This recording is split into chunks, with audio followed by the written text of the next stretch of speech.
by gangsterism. We breed gangsterism in our homes, we breed it in the churches. Lawlessness are bred within the structures of everywhere around us. But I want to first of all speak to the homes. There's a lack of parenthood, not fatherhood, parenthood. Because have you seen lately that when trucks are being looted, mommies and daddies are all involved, and they even send our little ones to loot bread, not because we are hungry, because we are lawless.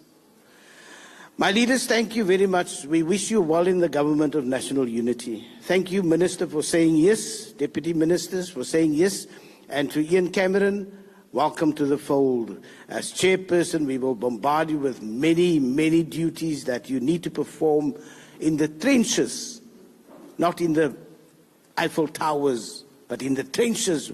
We invite you to Elsie's River. Minister in the Western Cape, we invite you to Elsie's River. Walk with us in the mornings, in the nights, picking up bullets, picking up bodies, engaging our young children and our pastors and mothers and fathers. And I specifically say pastors, because the pastors no longer preach Jesus Christ. They preach many other things except what is to be preached. And in front of me, the district preacher sits, and we engaged a few days ago saying that stop preaching money, stop preaching all the other things that's material, but speak and preach. Can we be mindful of time so that we can to the things that is important. Charity begins at home, and our homes are in tatters. And we're not blaming Mr. Government here, but we're putting it to the Minister. Minister, we have a lack of resources, not just in Elsie's River. Although I'm a representative of Elsie's River, our precinct is our station is a brigadier station. But our brigadier, Mark Hudsonberg, was taken to Mitchell's Plain to do some intervention work there. We have a lack of leadership. There was no communication from SAPS side. And I am saying this because I said it to our general also, that they did not even think of communicating with Elsie's River CPF. If we are truthful and honest with regards to the partnership that exists between the communities and the police, they should honor that communication. It's not even a lack, it's a disrespect towards the communities. Thank you very much. They need to speak to the communities first. Thank you very much. Thank you very much. Our station commander must come back. The point is taken.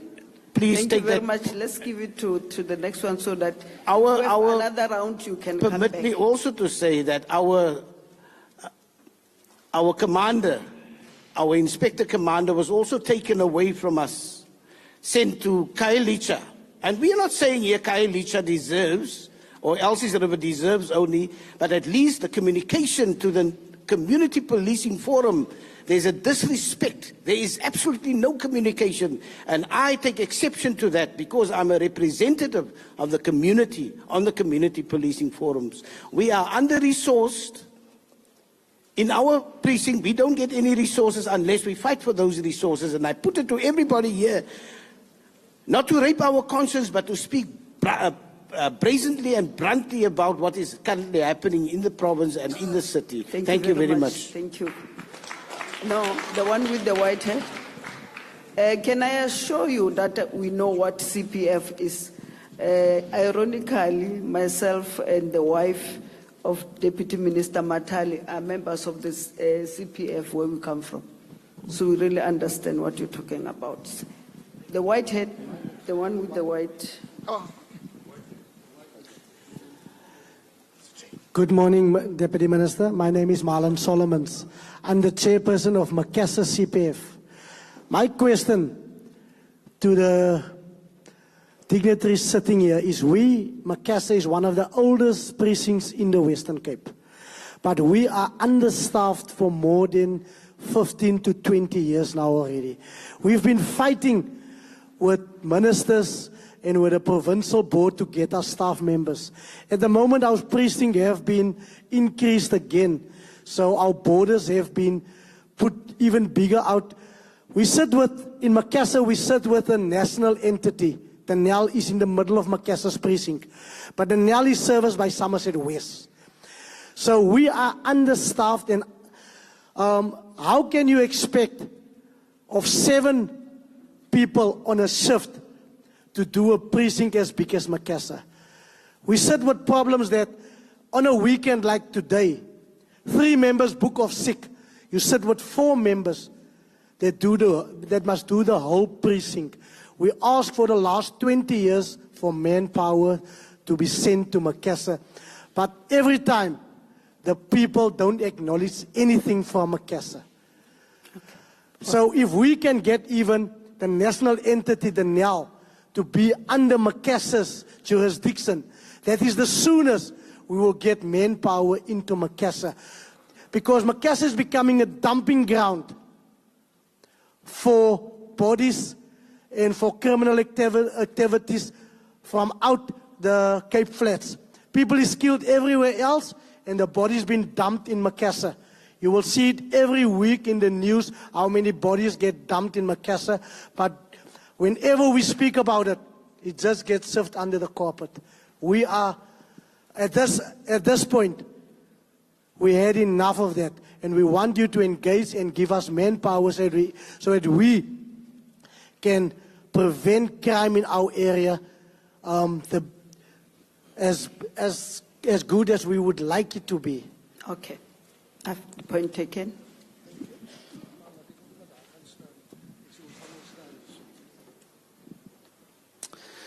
Good morning, Minister. Good morning. All Is it protocol still morning? observed. I think it's good afternoon now. Is it afternoon now? It's 22 minutes past afternoon. I did some homework last night because I couldn't come to this meeting ill-prepared. I don't want to speak the emotions of things, but allow me to just pan out the 3-phase social decay model that I think is happening in Cape Town. Incidents, regular occurrence, and culture. Initially, criminal acts may arise as isolated incidents, often triggered by specific circumstances, such as the economic hardships, social unrest, individual and gang grievances. These incidents shock communities and highlight underlying issues. That's when crime is just an incident.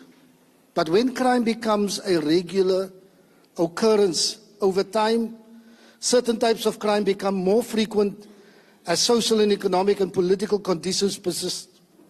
These regularity can desensitize communities, and this is what happened in Cape Town.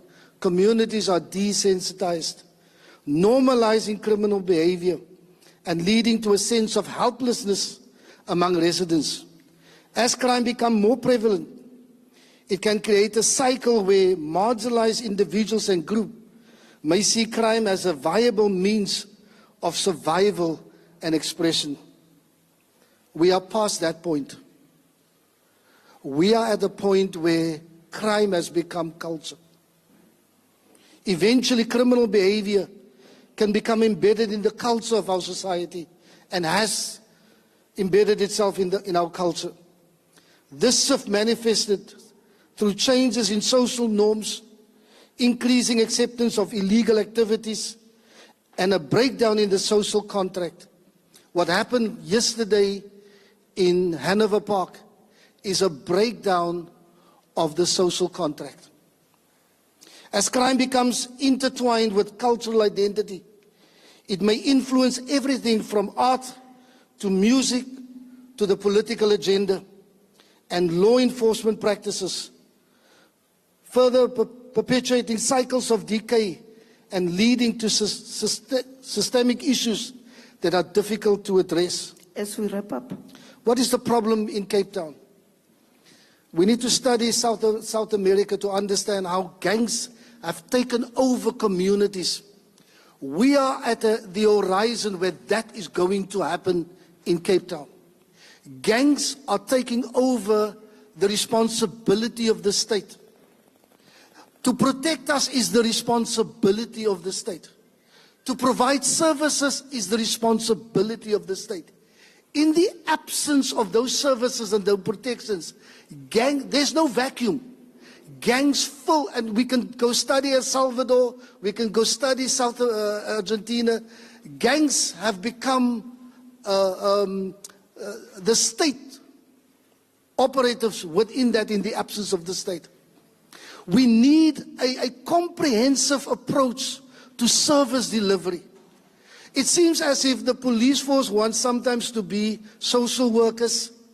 Sometimes they want to deal with children. It's not the police work.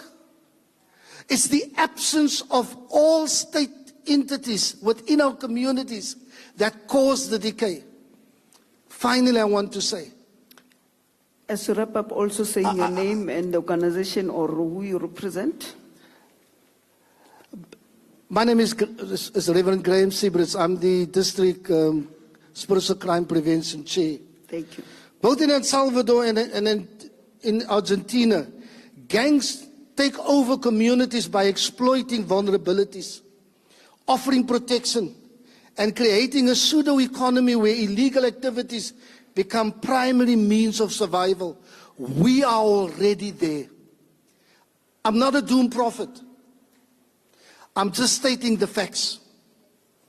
The following factors contribute to this control: intimidation Can we and just violence. wrap it up? Let's take other hands. We'll come back if you still have more to say. Thank so you. that as many people as can I be just want to able conclude, we are already there. Thank you. Number 4. Colleagues, I'm going to ask that you stick on time. Just go straight to the point so that all of us can get a chance to speak to the ministry and to the police. And if we still want to come back again, we'll come back again. But let's give each other a chance. Thank you, ma'am. Good day to everyone that is here. My name is Samgelisi Wetoga. Sorry. No, that gentleman who was just speaking, I didn't get the name, but what I'm more interested in is what you said. You say, like it happened in Hanover Park. We don't know what happened in Hanover Park. So we don't know what you're referring to. If you could just take a second to tell us what happened and when.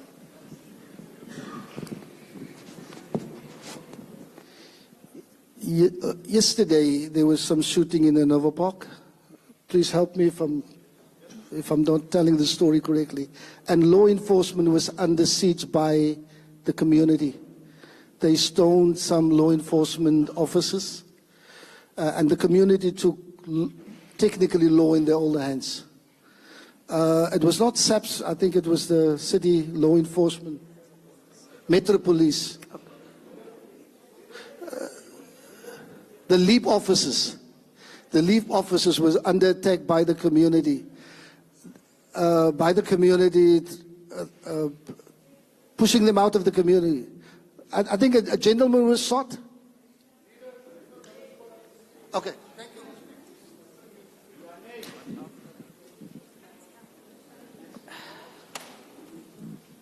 Good morning, everybody. All protocol observed, ministers. What have happened is... Your name? The name is Weldon Cameron. I'm the CPF chairperson for this area, for Hanover Park.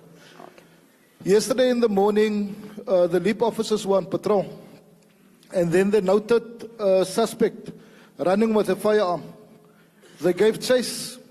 And while they were chasing the suspect, he pitched the firearm amongst community members. And then they tried to retrieve the firearm from the community members. When there's a standoff that ensued, and that have led to rocks and stones being thrown at the law enforcement officers. They withdrew, regrouped, and they came back. But up until this point, they have not actually traced the suspect. But the suspect is known by name. That's the incident that happened here yesterday. Thank you. Thank you very much. Number 4. Please repeat your name again. I know you said it. My name is Siwe Toga, Samgelisi in full. Yeah, just for us to run the taste of what you are saying. So somebody takes over a firearm from a law enforcement officer, or they had a firearm of their own and they were chased by police. Yes. And then the police or law enforcement want to take that firearm. Correct, because the suspect actually ran away, but the firearm was dumped amongst the crowd. And they tried to retrieve the firearm when the community deemed fit to attack them, to retain the firearm in that area. And so the community does not or do not take the firearm back to the police. They run away with it. It's a negative. They ran away with the firearm. And then they attack the law enforcement officer. The bystanders, the crowd, attacked the law enforcement officers. And the people that have taken the firearm, they have disappeared between the flats. So then the community took it upon themselves to defend those people, because it is a gang-infested area and there is a gang controlling that area. So where is the firearm? The firearm is currently still in the community, Minister. The firearm is with the community. That is correct. Okay. You can give it back to her.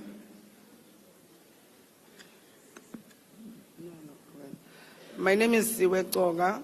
I'm the chairperson of the Ikapa Victims Empowerment Center. I'm also a member of CRIMSA, which is Criminology and Victimology Specialist with the University of South Africa. I used to be a student at the Center of Criminology, and I was a complainant in 2012, that ended up being the Khayelitsha Commission of Inquiry on the effectiveness of the police. In 2024, as I'm standing here, I'm still not happy.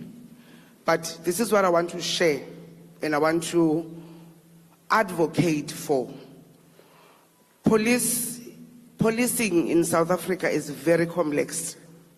It's a complex issue, but it's a preventable discipline if we can just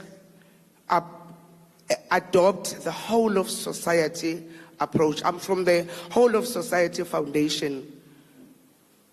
We've learned that if everyone takes one's responsibility, whether it's DSD, it's social work services, mental health issues, parenting from incivility, as we saw yesterday in Hanover Park. Fortunately, I was an eyewitness yesterday. We have reached, as the guy from Elsis River has alluded, a very risk scenario in South Africa.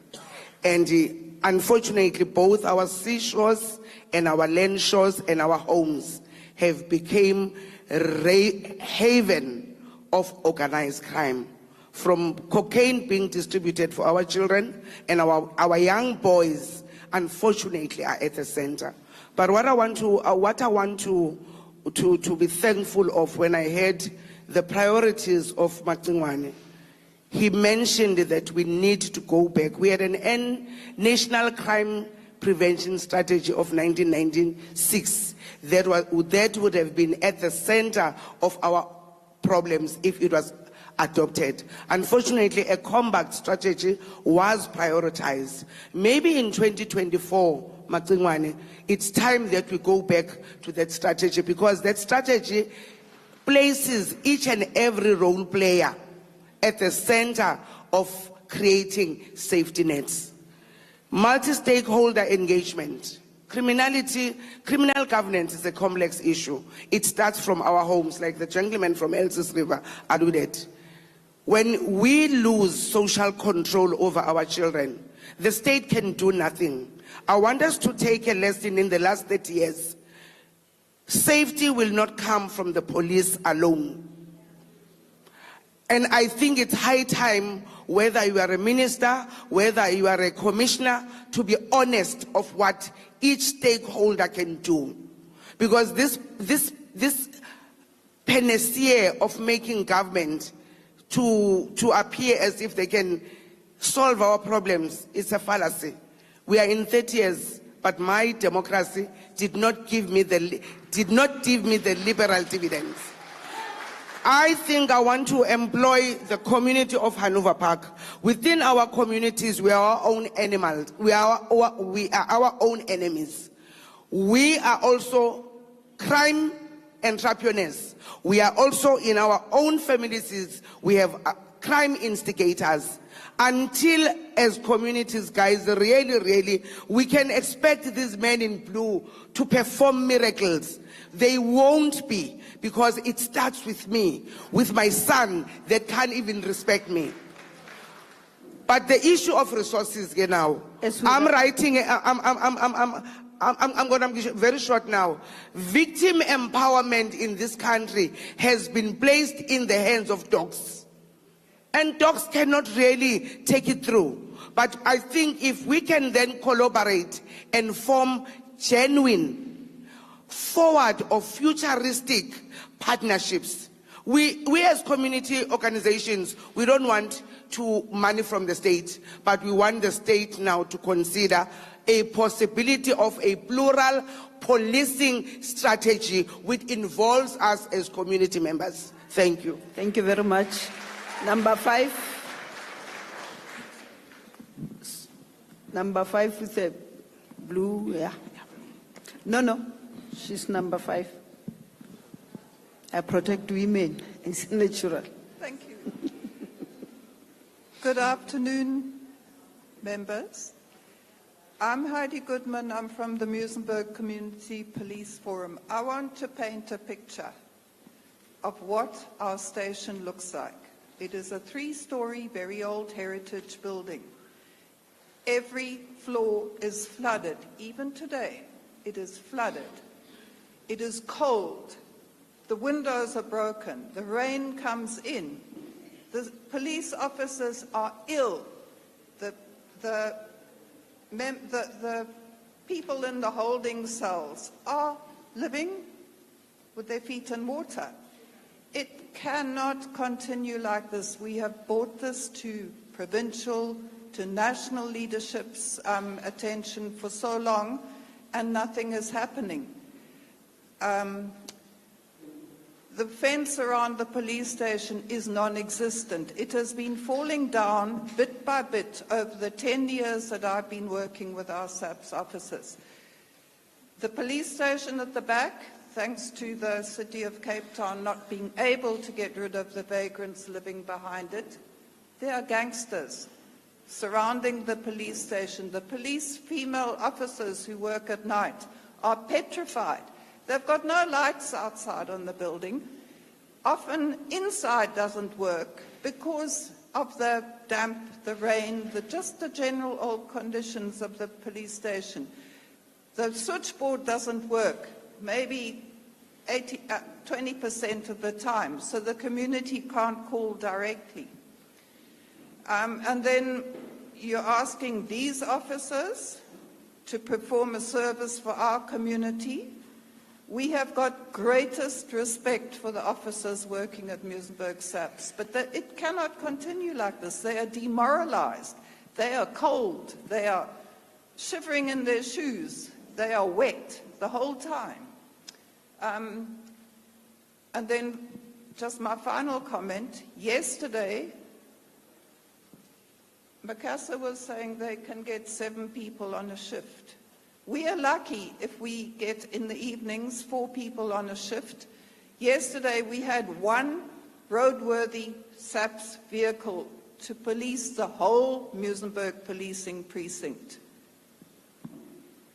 So my plea, please can we get some attention, a visit from the Minister just to see. Next week it's going to be raining again, and it will be a really good picture to paint of the conditions that these gentlemen and gentle ladies are working under.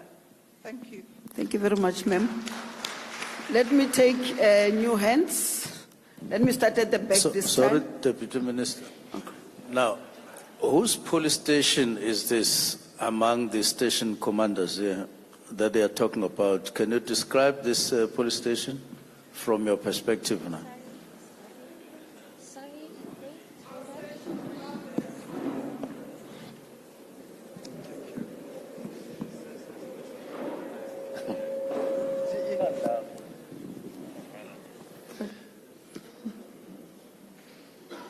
Good afternoon, Minister, and thank you for the opportunity. I'm standing in for Colonel Johnson, who's on leave.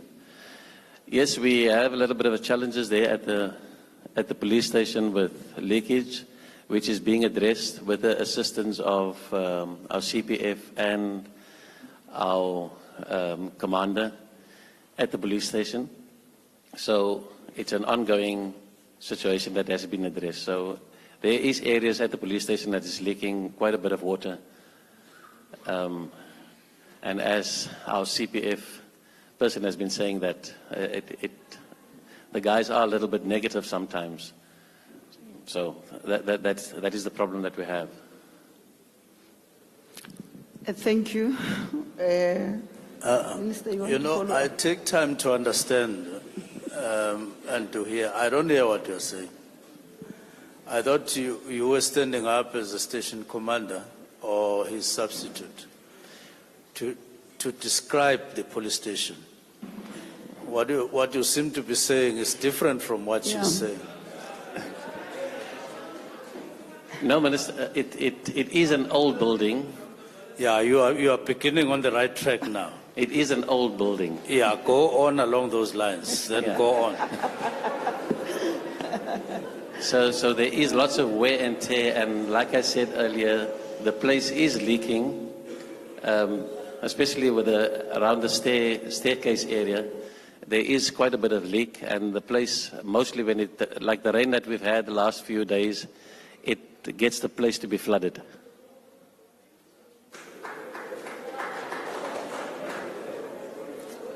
Okay.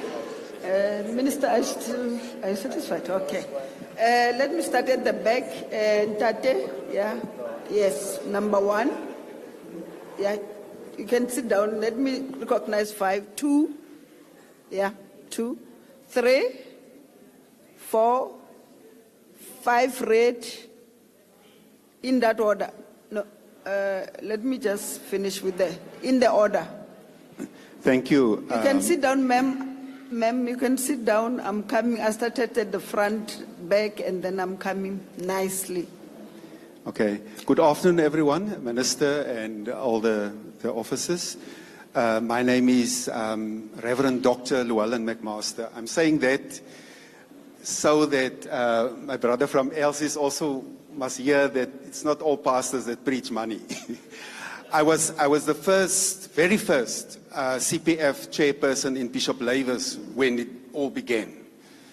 I've done my postgraduate studies in theology, but focusing on, for example, the challenge of gangsterism to faith communities. Just to say, therefore, that I come a long way. But at the moment, I'm the chairperson of the, shall I say, newly formed Cape Crime Crisis Coalition. And our intention is to bring the voices together so that when we eventually get to the police or the minister, we have almost, consolidated the voices. Because a lot of people will speak from their position now. Some of my co-members have spoken, and I'm not going to go into that, where they pointed out the complexities of crime.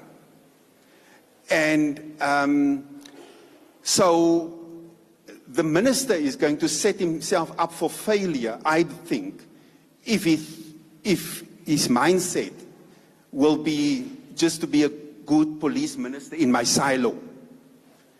It's not going to solve our crime problems. It's deep. What we see in Hanover Park and so on, it's part of what has happened over many years, decades in our communities. The criminal economy sustained by these gangsters and drug lords is real. Wie sit kos op die tafel? Who puts food on the table. The state doesn't do it. So these guys step in. And there's examples of that. I don't have to go into that. So my question would be, given all this, Minister, what are you going to do new to tackle this problem? I've listed the priorities. I'm impressed that you've listed it. I'm impressed by another thing, personally. You said, I'm not going to run around. There's a national police commander. And that was part of my personal criticism against the former minister. You can't be all over, because then people expect you to be here and there and there. What about the strategic thinking that needs to go into this? So if the government's approach doesn't include, my own word now, de-silofication, get out of the silos if you want to solve social economic problems. My last point is, you will have to do better to protect the men in blue. And women in. Oh, of course. Of course. The people on the ground. Because if everything else fails in the community, we must have confidence that I walk into a police station and will be treated with dignity and respect and will leave, even if my problem is not solved. I don't want to get out there and feel, Here, wat het ek nou hier kom doen? But it's because the morale is low. So, and just finally, personal level. Finally. I'm a preacher, so we've got a lot of... Finally. Just on a personal level, and it ties in with the point that I just made about protecting the police office, making them feel safe and valued. I knew Colonel Charles Kinnear personally. He was a member of my church. I married him. I preached at his funeral. His wife is struggling. We've got an iPad report. Nothing. But Minister Taylor was there the day after he was shot with all the promises. How is it going to give confidence to these men and women to do their work if they and their families feel we are not valued and protected? Thank you. Thank you very much. Who was number two? Number 2 at the back. 2 at the back. Who was number 2 here at the back? Yeah. Thank you, Deputy Minister, and greetings to the protocol that has already been established. Mine is just maybe to highlight a few things. My name is Mawande Lu Gongolo Umfundis from the Nyanga Spiritual Crime Prevention. I'm the chair of that forum. Few things.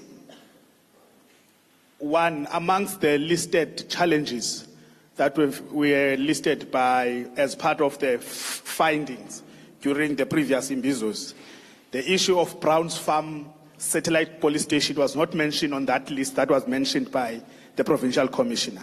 Okay. We think that needs attention. Secondly, one of the challenges that we are noticing is the issue of moral decay in our community. And then the Spiritual Crime Prevention Desk was launched nationally and provincially and to the stations as well. But for me, I think that one of the things that we ought to do is revamp and align that with the moral regeneration programs as well and strengthen that desk, because we are seeing family decays, we are seeing child-headed homes as ministers in the community. We are not only preaching money. There are so many interventions that we do. But when it comes to this desk of the spiritual crime prevention, there are hiccups, whether from the SAPS side or the minister's side, which is the reverend and the pastors and the men of clergy. Lastly, my contribution will be, one of the things we need to keep an eye on in our communities, amongst many problems, there is a high rate of school dropout from young boys. And we're not talking about that. The former Minister of Education, when she was releasing the last metric results, she did mention about, because the number are keeping on dropping, and where do those boys go to the crime? So one of the things which we need to follow is the issue of education.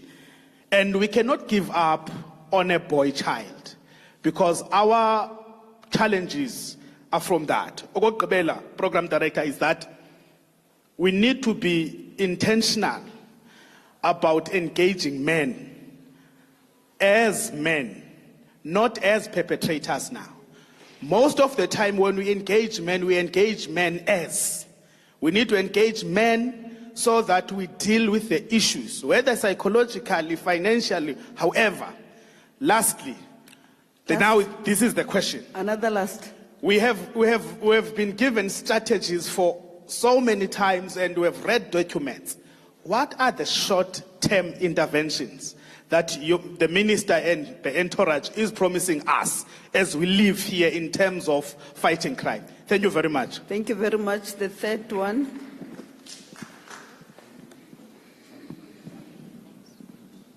Good afternoon. All protocol observed. My name is Shamla Nicholas, and I am the City of Cape Town. Can we kindly, Reverend, please. give us Okay, time? I am the City of Cape Town chairperson CPF for this district. So first of all, let me just say I'm a bit taken aback that we weren't invited to this meeting. So thank you to our provincial chair that we will also acknowledge, because that's the first part I want to talk about, the communication and the disrespect to our CPFs.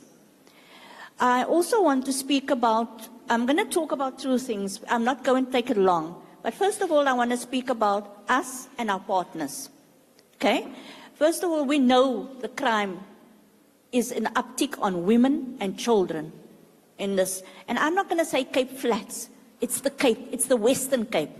So the MSC that's sitting there, the ministers and the National Commissioner must understand that our people are dying. We are dying. Our members that's going out here, our CPF and neighborhood members, if the station commanders and the station cannot even look after their members, because they are also not being protected, then how do we protect our members? So that's my first concern.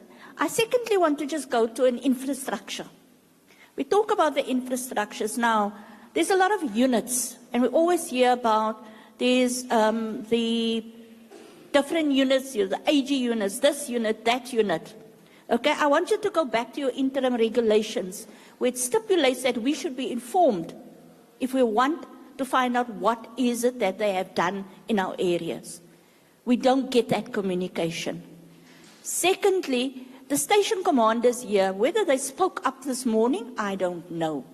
You cannot continuously take in members to these units and making them short of members on the ground.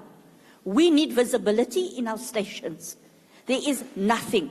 Some stations is sitting here with a 60% shortage. Don't even go to the detectives. I don't even want to go there, because it's a serious problem in the Western Cape. So when the Minister and the National Commissioner looks at the Western Cape, please go and really look at the human resources. We are lagging behind, and our members cannot take any more. We look at it when we go into the stations, and every time you do a visit, and you can see how they're doing, because remember, we've been told we're not accountable. So when we go in, we see another acting station. I've never seen so many actors within the SAPS. You seriously will have to look at what is going on, because we cannot have that even in our high crime areas. That's the first. We talk about infrastructure also. Let me make it very clear, General Particular.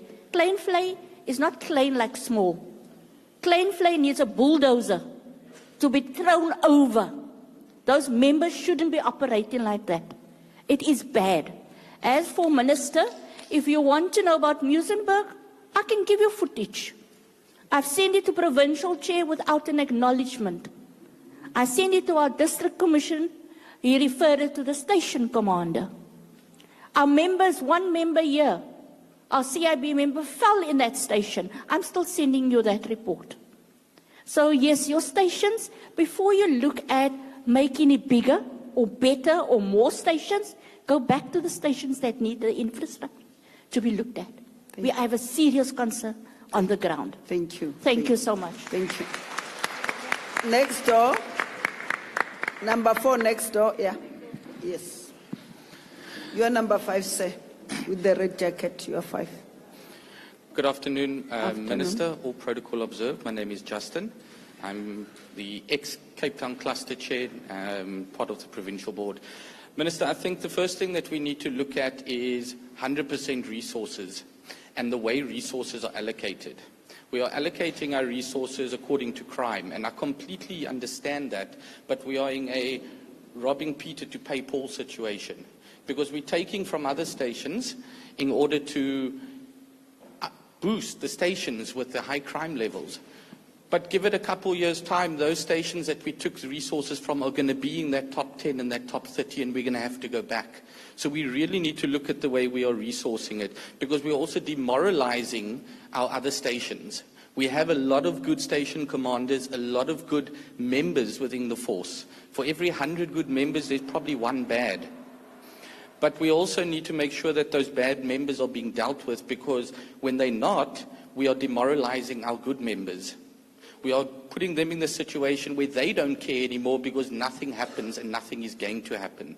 And that is something that we really need to work with, Minister. I agree with the infrastructure. I'm not going to rehash that. Some of our stations are in a terrible situation. Kleinvlei should not be a station. Those members should not be allowed to work in that station. And I'll end it off there. Thank you. Thank you very much. Next, sir. Yeah. Good evening, Minister. It's still afternoon, not evening yet. Good afternoon, Minister. I like your enthusiastic towards all our members. Minister, I'm Mr. Mansoor Ishmael from Ocean View CPF. One thing I want to say to the Minister, most of them touched on it as I was sitting here next to me. But the one thing I want to say, we got a lot of dedicated Neighborhood Watch members, dedicated Community in Blue members, and dedicated CPF members. That is not even looked at from SAPS side. Meaningly, we get email a day before the time or even an hour before the event to be present. We got families. We need time to get those planned in action to be at the event. Secondly, our station commanders gets email to say that they're not allowed to do this, they're not allowed to do that. And I'm sorry, my station commander, but he is a workhorse. Meaningly, myself and him, we go out. But then it gets told to him, he's not allowed to be outside. He must look after his station. How will he know what is happening outside his areas? If it's not for me to tell him or phone him during the day or he phones me, he won't know. So please, can you change the law of our station commanders being more active in our communities and not just by a name Bizo? They need to see what's the real world out there. Thank you, Minister. Thank you very much. I can see our men in blue. You have a union member speaking on your behalf. Yeah. Number 1.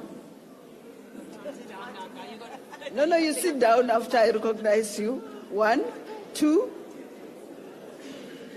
2 with a brown next to 2, yeah. You take your hand down. I thought the police were this side. I thought you were... I will come back to you, sir. 3, Mama. 4. 4. 5. Yeah. I'm coming. We are all going to speak. Don't panic. We are not in a hurry. You are all going to be heard. Okay, thank you. Yeah. Because I'm short. I thought you were addressing us sitting down, actually. Good afternoon to everybody. My name is Dylan Dolph. I'm from ELC's River Crime Prevention Youth Desk. So, my question to all the ministers here today. Firstly, we call ourselves gatekeepers, but we are not at the gate. We call ourselves intercessors as SAPS members, but we are not filling the gap. We are called ourselves watchmen as men and women in blue, but we are not at the tower. We call ourselves guardians as men and women in blue, but we are not really on duty. So as a youngster, as a youth leader, as professional, I'm a registered male nurse. I work with Abakaluli Prison Ministry in the prisons in and out. Former worker with Ceasefire. I'm working also in projects in Eastern Cape regarding leadership in prisons and stuff. So my question to all the members, especially to our minister, like they said, the lady said we mustn't look to the past. But firstly, Minister Bekitele, he didn't fix anything. First of all, he was just there to play. So, as a youngster, why don't you as SAPS, hire any more reserves? There's a lot of matriculants there outside, more than qualified. They're sitting at home, and still we are blaming our children falling into drugs or going into gangsterism. We have a lot of organizations in any police station all over the Western Cape. We enroll projects and stuff, but there's no funds. First of all, and lastly, I know you as ministers and deputies, you want to protect all women and men in blue. But honestly, I can show you proof, I can give you proof. How many times community members goes to a police station, then there's no electricity. I don't know what is our women and men in blue going to a college. When they come back, they can't even write an affidavit. Am I correct, community? Huh? No, talk to me. Don't talk to the meeting. So, you talk to me. Another thing is, most of these men and women in blue, they are not even equipped to be at the station level. So, our neighborhood watchers here, all other organization members, some of them are even more equipped to fill a role. Because some of us, we call ourselves detective, inspector.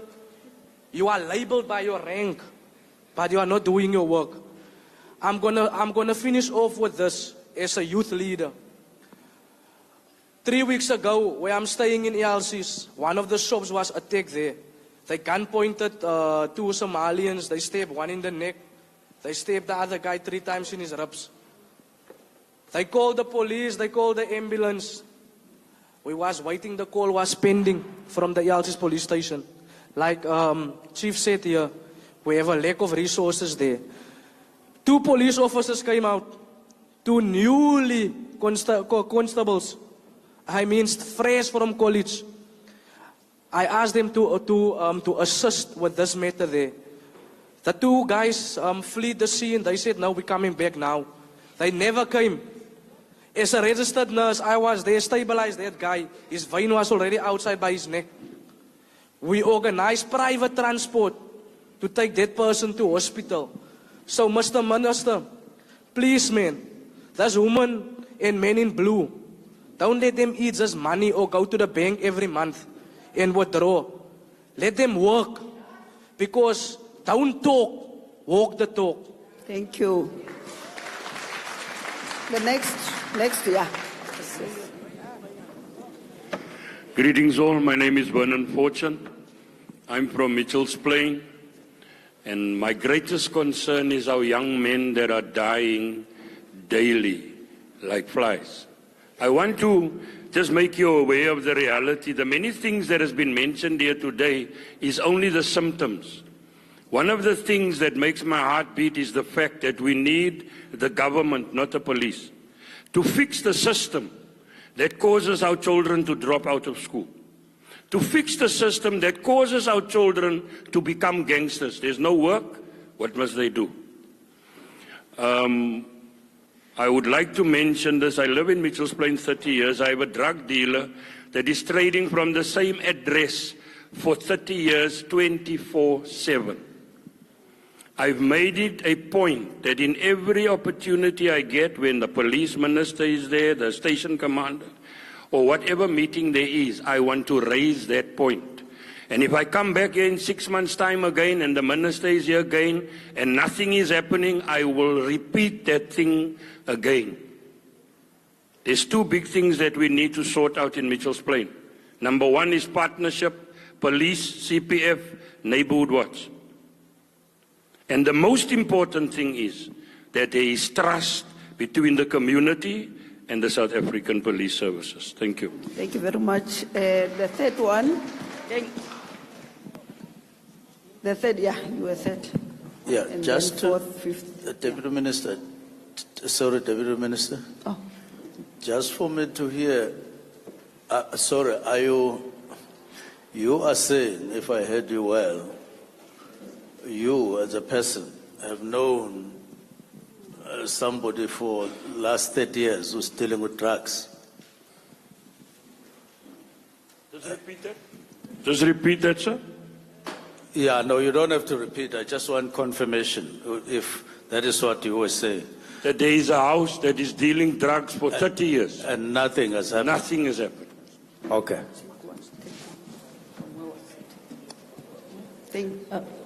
Can I?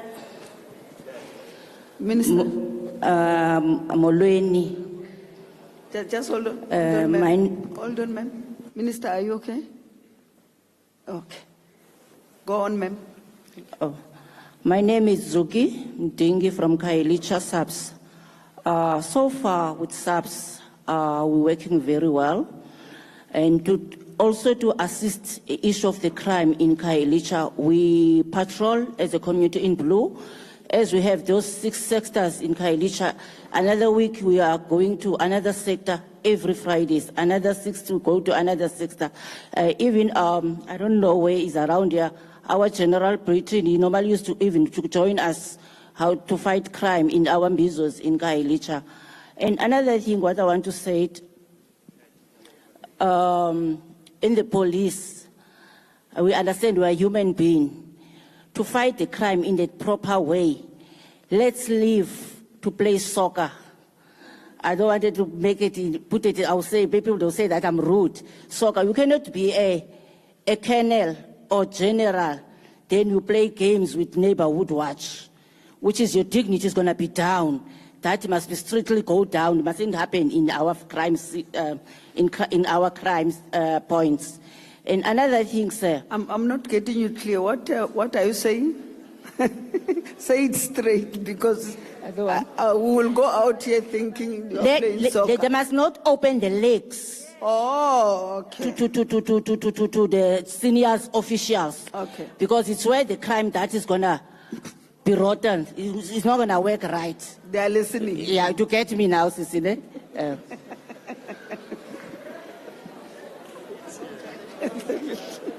No, they are listening. Them. Yes, sir. Welcome. Welcome.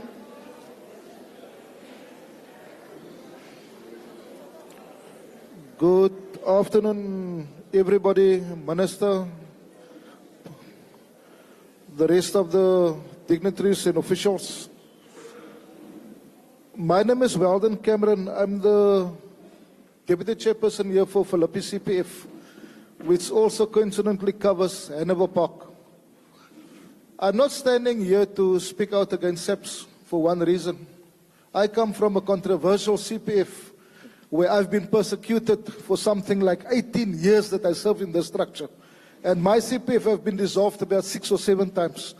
But we've arrived. So that's why I'm not speaking against SAPS. We just want to do what we want to do. Currently, we have relationships even with Minister Castle. He was here a couple of times. Minister Andrew Mare through our Department of Arts and Culture, and also the Provincial Commissioner, the District, General Beaton, General Manwe. So we have current relationships even with your office, Minister. where we have a relationship with Luyando and Mr. Dolo, also coming back to us and giving feedback of our complaints that we previously registered at Imbizos. Now, our turnaround strategy is that we currently have an ABT operating in Hanover Park. It's the area board teams that comprises of a multi-sectorial approach, multi-pronged approach, where we have all the joints like the justice cluster, the social cluster, law enforcement, and then we also have civilians and community CBOs, NPOs that also forms part of that. We all have our problems in all our communities, and we cannot lean on one particular department to bring a resolve or to assist. I think it's about time that all areas have established ABTs where everybody speaks to one another around the same table. But the only difference is that people coming to that table must be decision makers. It mustn't be messengers. Those should be people that can make a decision there and then, and the line department must follow that decision. So here from Philippi, we are trying our best. We're not complaining. We don't even want finance from government. We just want the resources when we need it, and we just want to push on and just go on and forge more and more relationships to benefit this community. Thank you. Thank you very much. Number 5. Good afternoon, leadership. I'm Carol Rode. I'm the coordinator of Hanover Park Neighborhood Watch. We fall under Samora Police Station. I only want to highlight to you about Samora, only speaking for my neighborhood watch, Hanover Park Neighborhood Watch, and maybe for some other neighborhood watch also. In Samora Marcel serve 8 areas, but they only have 1 van available. That makes it very difficult for the neighborhood watch to operate, because ever we go onto patrol and we come into situations and we phone and we never get a van because not a van available. Also, we have a problem about the beans coming up like mushrooms. Everybody now can open a bean, 1 case of beer and 1 bottle of wine, and the reason and the thing is just to be flowing very loud music. So then they compete the one's music. So the beans give us a lot of problem, because we're waiting for the vans to come, because people, the neighbors, all of them, they complain about the noise because you can't sleep. Like 2 houses, every 4th house got a big music center playing its own kind of style music. And then the vans don't come up, and then we get problem with the people. It's very dangerous. Many of the neighborhood watches, they come and they go because of these situations. And we have good relationship with the leadership of Samora. We don't have a problem with that. Also, the CPF, no problem. It's only the times when we are on patrol. Also, when the van comes, and not only our van, the van for Samora Marcel, I didn't notice that all the subs, they don't know what the blue light means.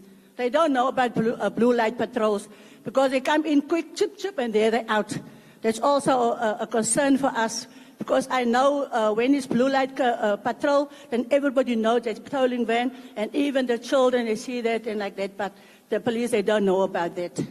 Also, my last point I want to state on is that I listen to everybody. I'm not so clever in all the strategies and all those kind of things, because I'm just a normal housewife. I'm a retired mental health nurse. So I'm not into all the strategies and high words. But what I listen to people talking about, the gangsters and how you're going to combat this and Afghanistan, all that kind of thing, I know nothing about that, because that is too high for me. But what I know, that we should seriously start by ground floor level. There's a thing, putting his head out, and I don't know if people notice that. But in my area, I'm talking about my area, Hanover Park. If you go around my area, you will see the sign of the pit. I don't know, everybody looking at the pit. You know most the series on the TV about this gangster business. So I did see the sign around, but I'm not actually taking notice of this sign. Then last month, I asked my neighbor's son, he's in grade 4. I asked him, why are you not attending the school in Mitchell's Plain anymore? We have 1 school in Hanover Park, and most people, they take the kids to Mitchell's Plain. I thought he's at home because his parents can't afford the transport money because it's very expensive. So he told me, no, I'm suspended from the school. I asked, why are you suspended from the school? He said, because I belong to the pit. It was such a big shock for me. I asked, the pit? What? He told me, now that school is in Mitchell's Plain, a very good school because my kids also go to that school. I have like a 40 years registered for that school. He said, no, if you go into the toilet, you will see the sign of the pit. So we all, if you come to grade 4, if you don't have a 10 or 20 rand every day, then they're going to text you.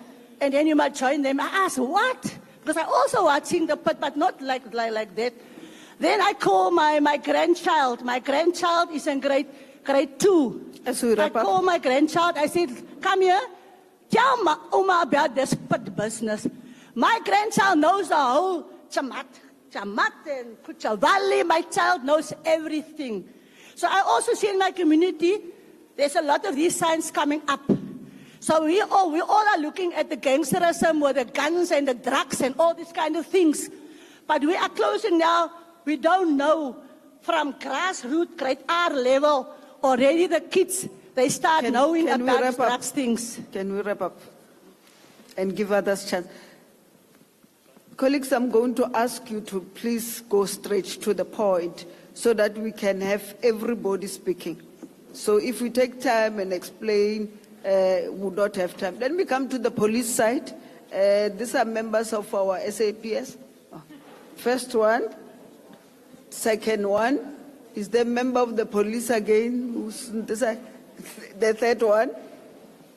Another member? Okay. 4, yeah, 4. 5 with a red jacket, 5.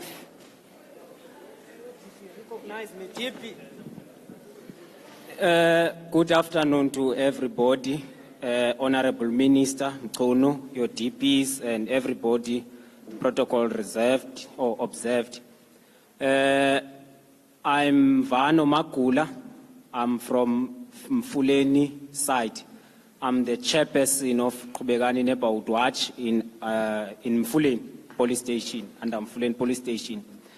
Honorable Minister, our Mfuleni Police Station is divided into 3 sectors: Sector 1, Sector 2, and Sector 3.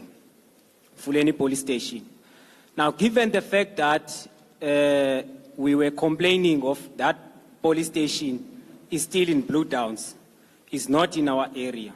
And during COVID-19, or the COVID pandemic 19, where our people that were used to rent in household or landlord, where their job lost due to business closed, they went to other area called COVID as informal settlement to occupy the land.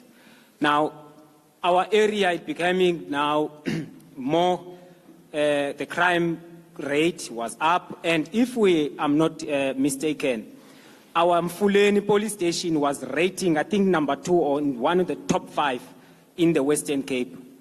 But how do you expect your members to perform well duties when you don't provide them with enough resources? There is an issue in Mfuleni, the issue of extortion group in Mfuleni. We want a development in our informal settlement. But currently in Mfuleni now, this project have been stopped because the guys, they went there to demand the extortion. So extortion, car hijackings, in Mfuleni we are dealing with illegal foreigners that are busy with drug sellings and so on and all that. Illegal ship-ins. The police, our police from Mfuleni side, I'm from Sector 2. They're doing very well, led by Captain Murara and his team. They went, because we're reporting the issues, they went to close the ship-ins. They take all this alcohol. But in 2 days, 3 days, the person has got the alcohol again due to maybe, I think, the court failing the SAPS and so on. Otherwise, we've got a good relationship with SAPS. But please, Honorable Minister, provide Mfuleni. We want our police station. We don't want the police station being called Mfuleni, but is in the Blue Down side. Please provide Mfuleni police station with more police and more vans in our area to fight the crimes. We cannot expect our police to perform duties, to be more ground on the floor. We us as the ground on the floor, but we don't have enough equipment. Please, Minister. Thank you. Another SAPS member. Good afternoon. I'm not from SAPS. I'm the chairperson of Mitchell's Plain CPF. I heard a lot of solutions in the room, and I think those solutions cannot be implemented if there's not a sustained, integrated strategy. So at some point I worked for POX, and I was the manager of the Provincial Gang Intervention Strategy. For some reason that was scrapped, and I don't know why, because most of our serious crimes emanates from gang violence, gangsterism. So I'm happy we've got a government of national unity now, because we used to, in this province, we used to politicize crime. So now I'm asking, we've got the MEC there now, we've got the national minister, so I would like you guys to start to implement a provincial gang strategy for the Western Cape. That's my only appeal to you. Thank you very much. The third SAPS member.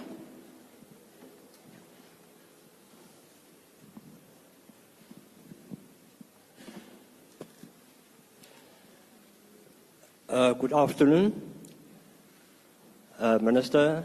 My name is Nicholas Tyson, not a boxer. Okay, I'm a representative Strand, in Strand, as a chairperson, acting chairperson. Minister, yes, my question to you and the panel in front there.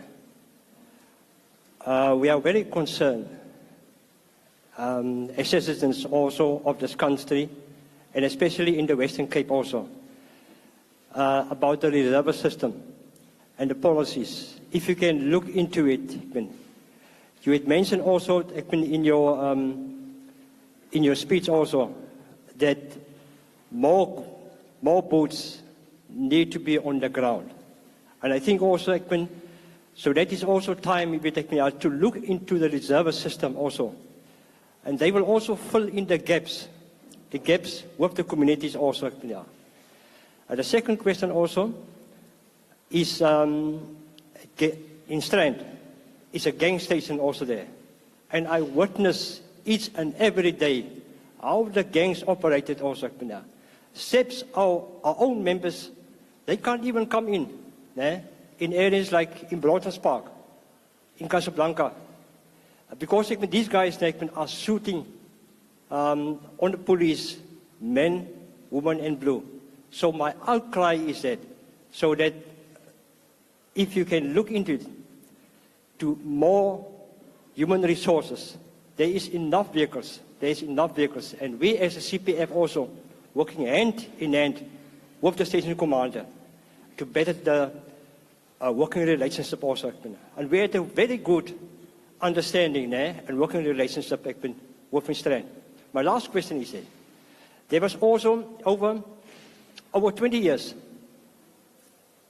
there was promises at a mobile station there, but there was also been approval from national government was that they will come and put up a satellite station within our communities also, the colored and the black communities also that are suffering the most.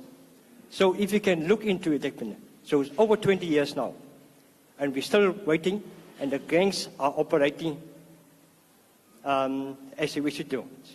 Yeah. Thank you. Number 4 is blue.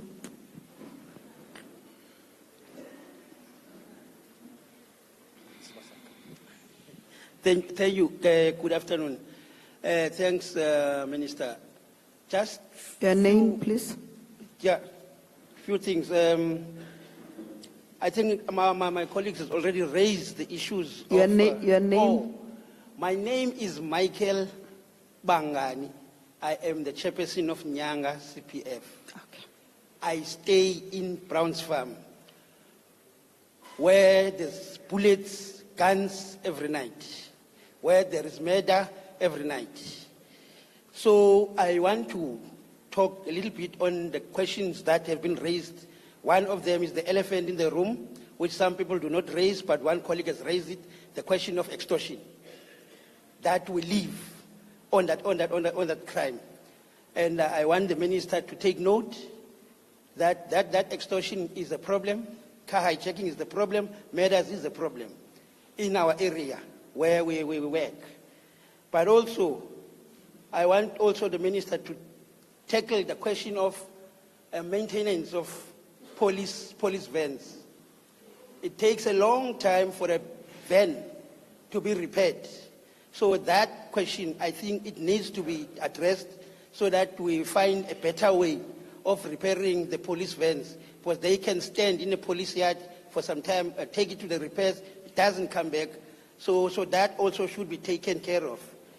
I also want to make a note that we've been told many times that there is crime intelligence, but we see no results. I know it's a police work, but at least we need to see results if we are saying crime intelligence is around.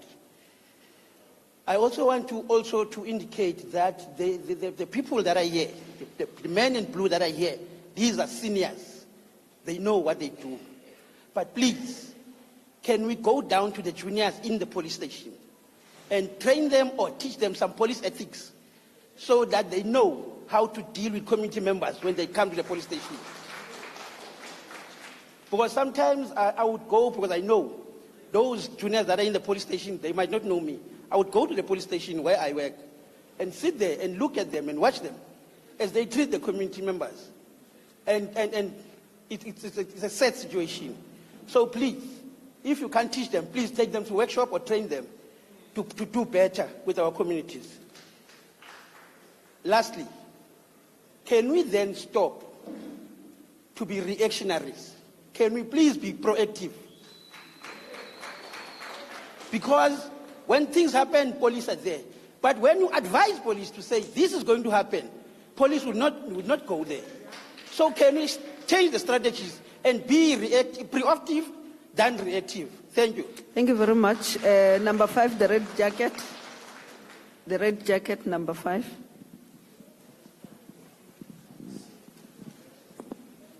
Yeah, eventually.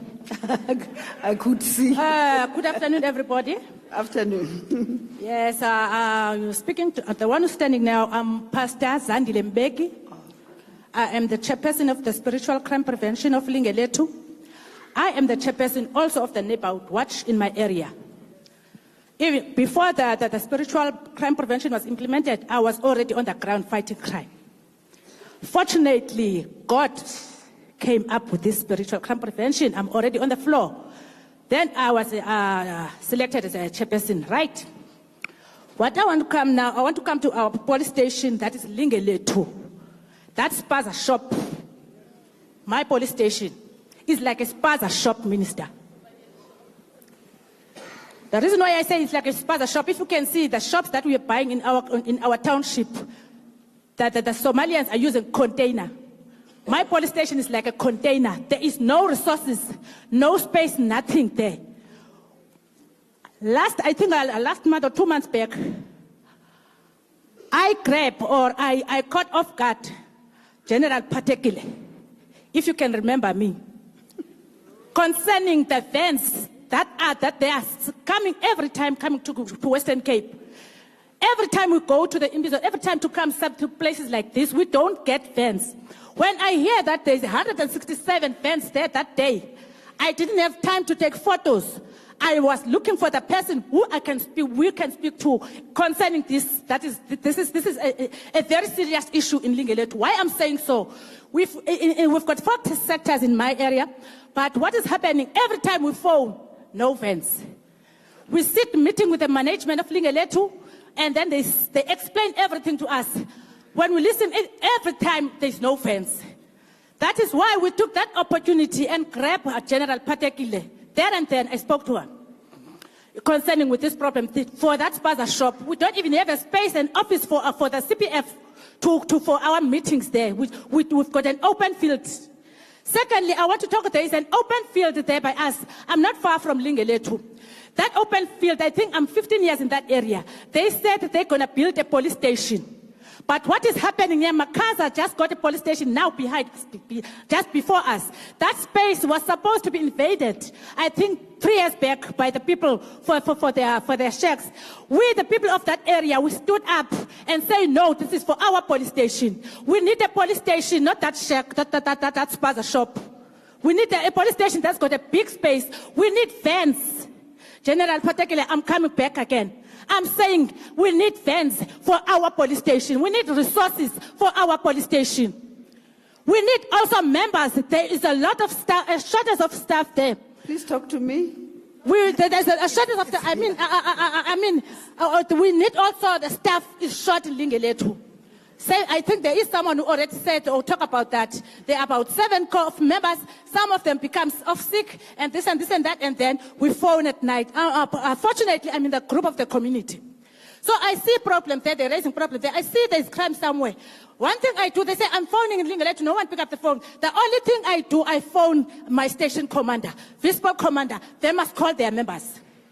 I don't waste time. I just wake him, even if it's 2 o'clock or 3 o'clock, he must wake up and do something. Because the people are suffering outside. We need landlines there. There's no phones. We phone on those cell phones that you gave us. They don't pick up those phones. Please assist us. We also, the CPF, I don't have airtime. I'm not working. I need airtime. Because I'm phoning for the community. I'm standing up for the community. As a pastor also, I know I can see the root cause of the crime. For our children, our youth, as another youth leader said so, the root cause is they are running around. They've got nothing to do. That's why they end up doing crime.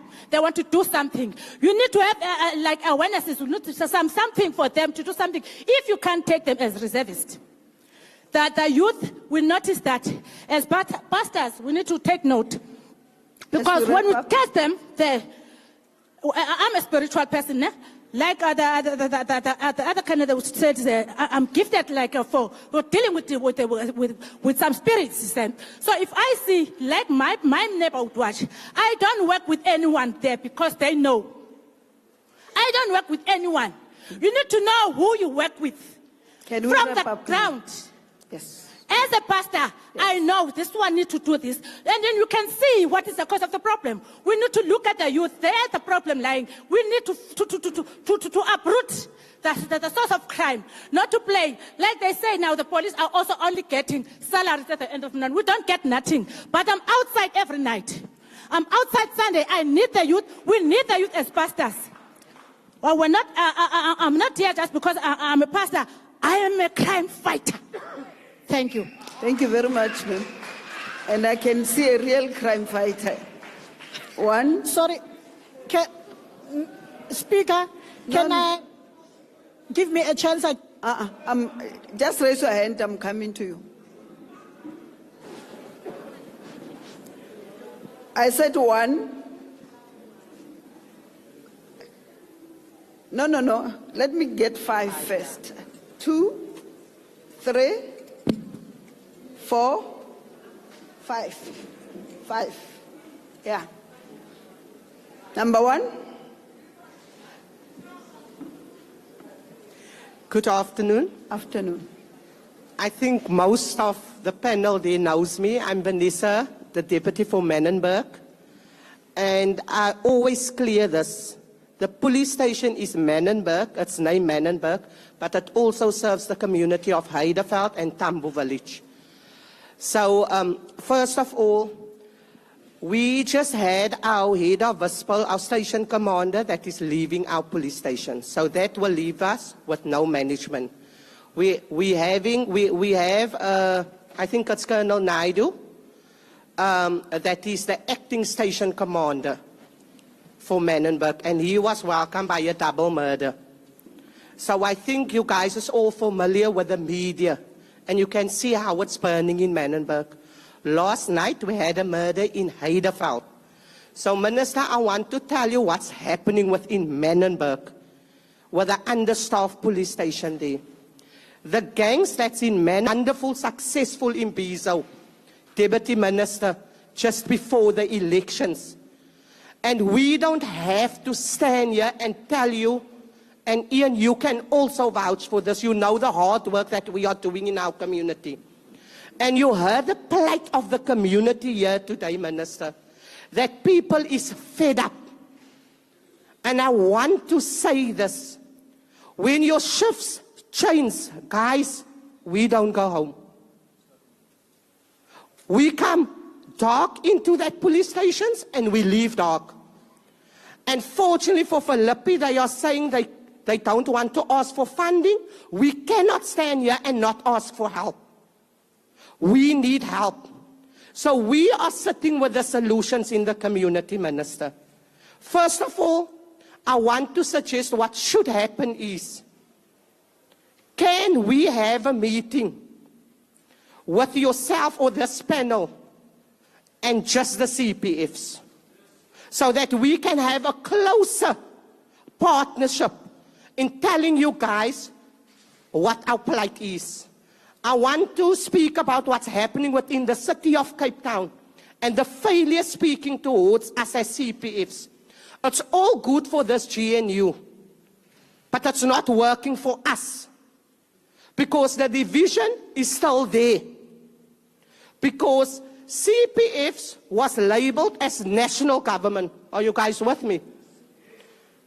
And then your councillors is dividing our communities while our people is dying. So just last night we came home, Menenberg CPF, I think we got into bed about 1 o'clock. Because we were facilitating, there is animosity in our communities because of what the city of Cape Town is doing in the Western Cape. We are sitting with 29 neighborhood watchers. Your Heideveld, your Menenberg, and your Tambo.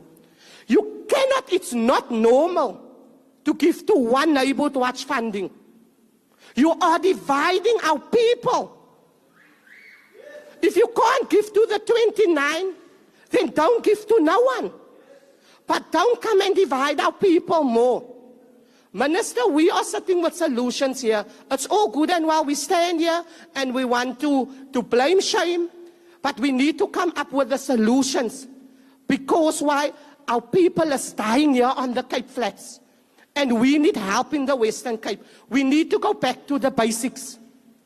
While Western Cape is burning, the mayor of Western Cape took away the hawking bus. Come on now. He took away the hawking bus that was so helpful towards the schools. My colleague just said now, the one lady just said now, and don't take this lightly. If you are watching TV, you will understand where the sting of the pit is going on the Cape Flats. Because it is people that is taking ownerships of certain parts in the Western Cape. And then you have to mark yourself to belong to that entity. But there's no more bambananis on the schools. And we are willing to assist. And I want to stand off with this. I've got such a lot to say. But because we are pushed for time and I don't want to be unfair towards the others that must still speak. That is why this platform is good. But we need more time to engage with you people. In Bezos is all good. But the plight of the people doesn't go away. The fight continues. So we need to go back to the basics in our communities. It starts at home. And I want to stand off with this, speaking to the members in uniform, to our station commanders starting at the top, down to the members. While the gangsters are killing one another, we can still not deal with factions within police stations. We cannot still deal where the officers doesn't know their CPFs. The undermining that SAPS is sometimes giving to us as CPF members. How come you still don't know who your neighborhood watch members is? How come you still don't know who your CPF members is? And then all that we ask is for politeness when we walk into our stations, and we will make that partnership work. So I want to say, Deputy Minister, I'm glad that we also have, not that our Deputy Minister, he has worked hand in hand with us, especially when we called on him to say that, look here, acknowledge Heideveld, acknowledge Sambu Village. We are glad that Ian is also part. He knows how we are working in the community. GBV also is a big issue in our community.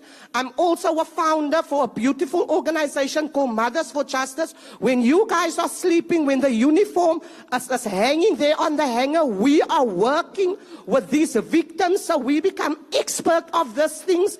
But if we don't have, like the lady is saying, for your officer to get to work, he needs taxi fare.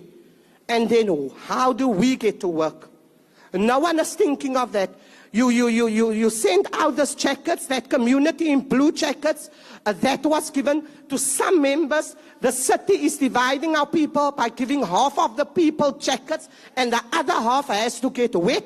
But not one jacket to the CPF, not one cap to the CPF, and nothing comes to us.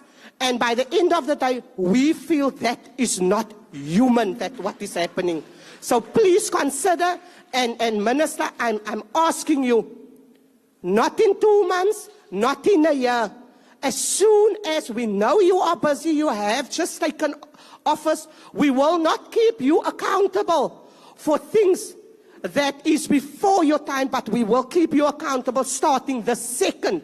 So we are asking you a meeting between the CPFs, maximum maybe 2 to 4 delegations per CPF, get a venue so that we can have a heart-to-heart talk and give you the solutions in the Western Cape. Thank you so much. Thank you very much, ma'am.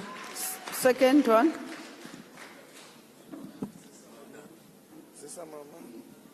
Is it you or her? Number 2, man. Number I'm number 2 3. is just, yeah. Good afternoon, Honorable Leadership. I'm Vernon Fasagi, your servant at Menenberg. I would want to say that in May month of this year, we had a successful imbizo where I think we forewarned you at the imbizo that there will be a gang flare-up again in Menenberg. To date, we are 50 murders too late.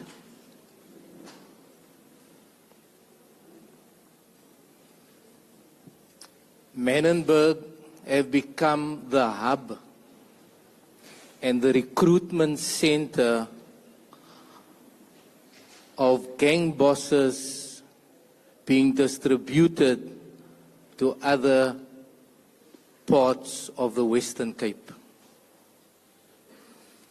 If you talk about Mitchell's Plain, the gang boss in Mitchell's Plain stays in Menenberg. Tafelsig head office is in Menenberg. If you can solve Menenberg, you have solved half of the Western Cape's problems. I have reached out to General Patekile, I've reached out to General Beaton. Menenberg is under siege and under-resourced. Our brigadier is retired by the end of this month. The best lieutenant colonel that we had was shifted to Nyanga, and we've asked, could you please send him back to Menenberg so that we can sort out the problems in Menenberg. It was told to my face, he's doing a good job in Nyanga, he's staying there. What do we do? In closing, and perhaps I just need to pause for a second. Our children who came back from school holidays, Menenberg did not have a school holiday. Instead, there was gang violence, and they could not enjoy the 3-week break. My proposal to this board is that we need to look a bit deeper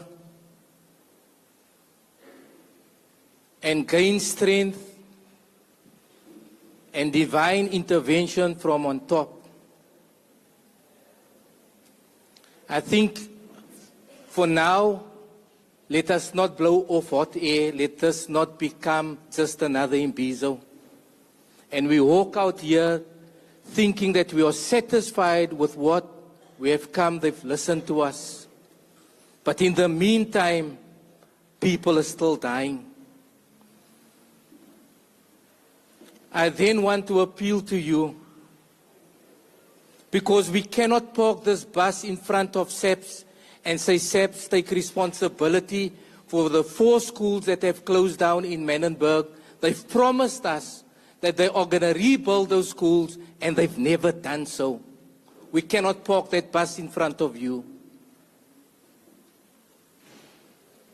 But can you imagine where are those children and how serious the dropout rate? I don't want to talk about it. How serious, in what state Menenberg is right now. I am standing here and I'm saying to you, visit Menenberg, give Menenberg your urgent attention so that Menenberg does not duplicate and Menenberg does not become another Bontiville situation, another Hanover Park situation. Let's curb it right here. Thank you. Thank you very much. Number 3. Thank you so much. I think you are number 4. I'm number 3. 4. Yes, yes, sir. Thank you so much. Let me congratulate our minister, Senzo Mchunu, to be the minister, the portfolio that you're in. I was in one of the big gathering this weekend, and people did not know you. So they asked, and it was funny because I belong to somewhere else, not in your political position. And then I had to advocate as to, in one of the portfolios that the policing is one of the best people that we have. And looking at knowing the stunning work that you've done in previous portfolios that you've been part of. But coming to this, my name is Sakhele Kula. I'm the chairperson for spiritual crime prevention in Khayelitsha. And I'm also standing in on my CPF, as apologize, is not here Funeka Soldat. I think let me just give a brief, just short of how we operate in Harare. Very short. Thank you, Deputy Minister. You're crucifying me though.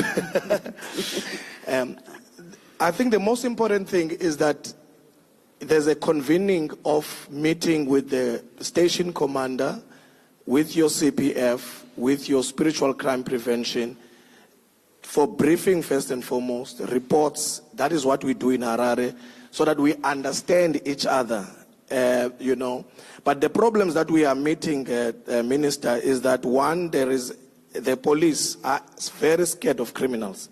And I must tell you in honesty that police are scared of criminals. Really? Yes. Oh. Because why I say they are scared of criminals, they would know about the problem, but they will not come out and go and arrest the people that needs to be arrested. And also what I've noticed, I'm very much, the police, Metro Police and law enforcement, they've got a better vehicles, clean vehicles. They can manage. There's a good management. It's a positive thing, personally, because it's what I observe. They are able to manage their resources better than the SAPS. I think there is something that they can learn from the Metro and the law enforcement. And indeed, out of this partnership of the Government of National Unity, we are expecting now the resources to be shared. The Metropolis must work. I understand the complexity and challenges, the political work. I'm talking about the operational work. Police work together, the drones. We need the state-of-the-art security system that we have. Even if we have to have CCTVs. We need to have that because crime is on the rampage. But the last point, Deputy Minister, is that our police needs to be well managed. If it takes for me to discipline a police officer, it must be the work of the station. You cannot be a station commander. A police does not come to work. A police is not, maybe he drinks or he's got a problem. Then he must be referred somewhere in order for him to be disciplined. There has to be powers within the police, and they need to be rotated as well. There's a need for police. I think they get used. There is a reason they are scared of criminals. They are even used to the criminals now.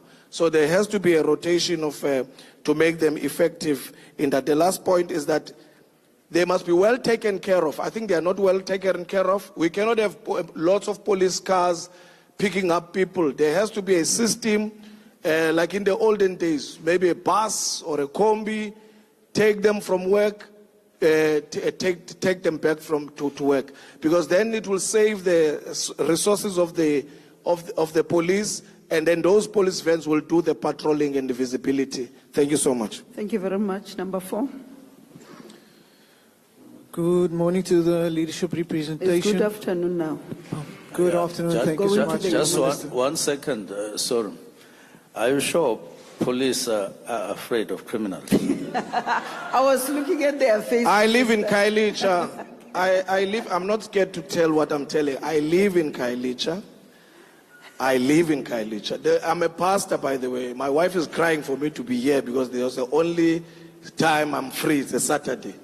So you can imagine, we are always involved with work such as, as stakeholders assisting. Yeah, so I'm fine with all that. I just want this one. I am very sure, because they are not, if you call police, they won't act on the issues where they need to act. The issue of extortion is live and living in Kailicha. It's live and living in Kailicha. If you have a project, you cannot do a project. I see all that. Yes. You are saying police are afraid of criminals. They are afraid. Criminals are in charge of our township minister. And that is why I like the gentleman that was sitting here. We shouldn't be here to do just a talk show. We need to empower our police. And the reason for that, our members, which is a police, if they are not trained, they must be rotated, because at the moment I think they are used to That's fine. Okay, thank you. Number 4. Good afternoon to the leadership representation. Yes, as the Spiritual Crime Prevention Chairperson of Delft, I think there's a lot of concerns, and most of those concerns has been raised by previous representatives in the other communities as well. But I think we're facing a similar challenge right across the metro of Cape Town. But specifically Delft.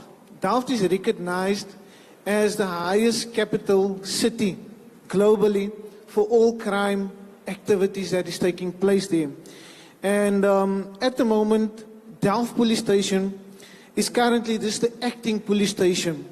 It is not really participating in the activities as it should. Hence, I would say and make this statement, it's currently a monument just representing SAPS on Delft level or on local level. And it's not really making the impact in our community as it should. Currently, the leadership restructures and shuffling that is taking place at our station is also affecting the operations of that particular station to be optimal and really making the impact. Hence, communication flow also to the community and community to the police is also being affected through this structures that is being reshuffled. We had a brigadier, or currently there is no brigadier that is at the station or that is taking, how can I say, that is really actively taking notice of the concerns of that station. And there was a station commander as well, acting station commander, that was there over the last 3-week period.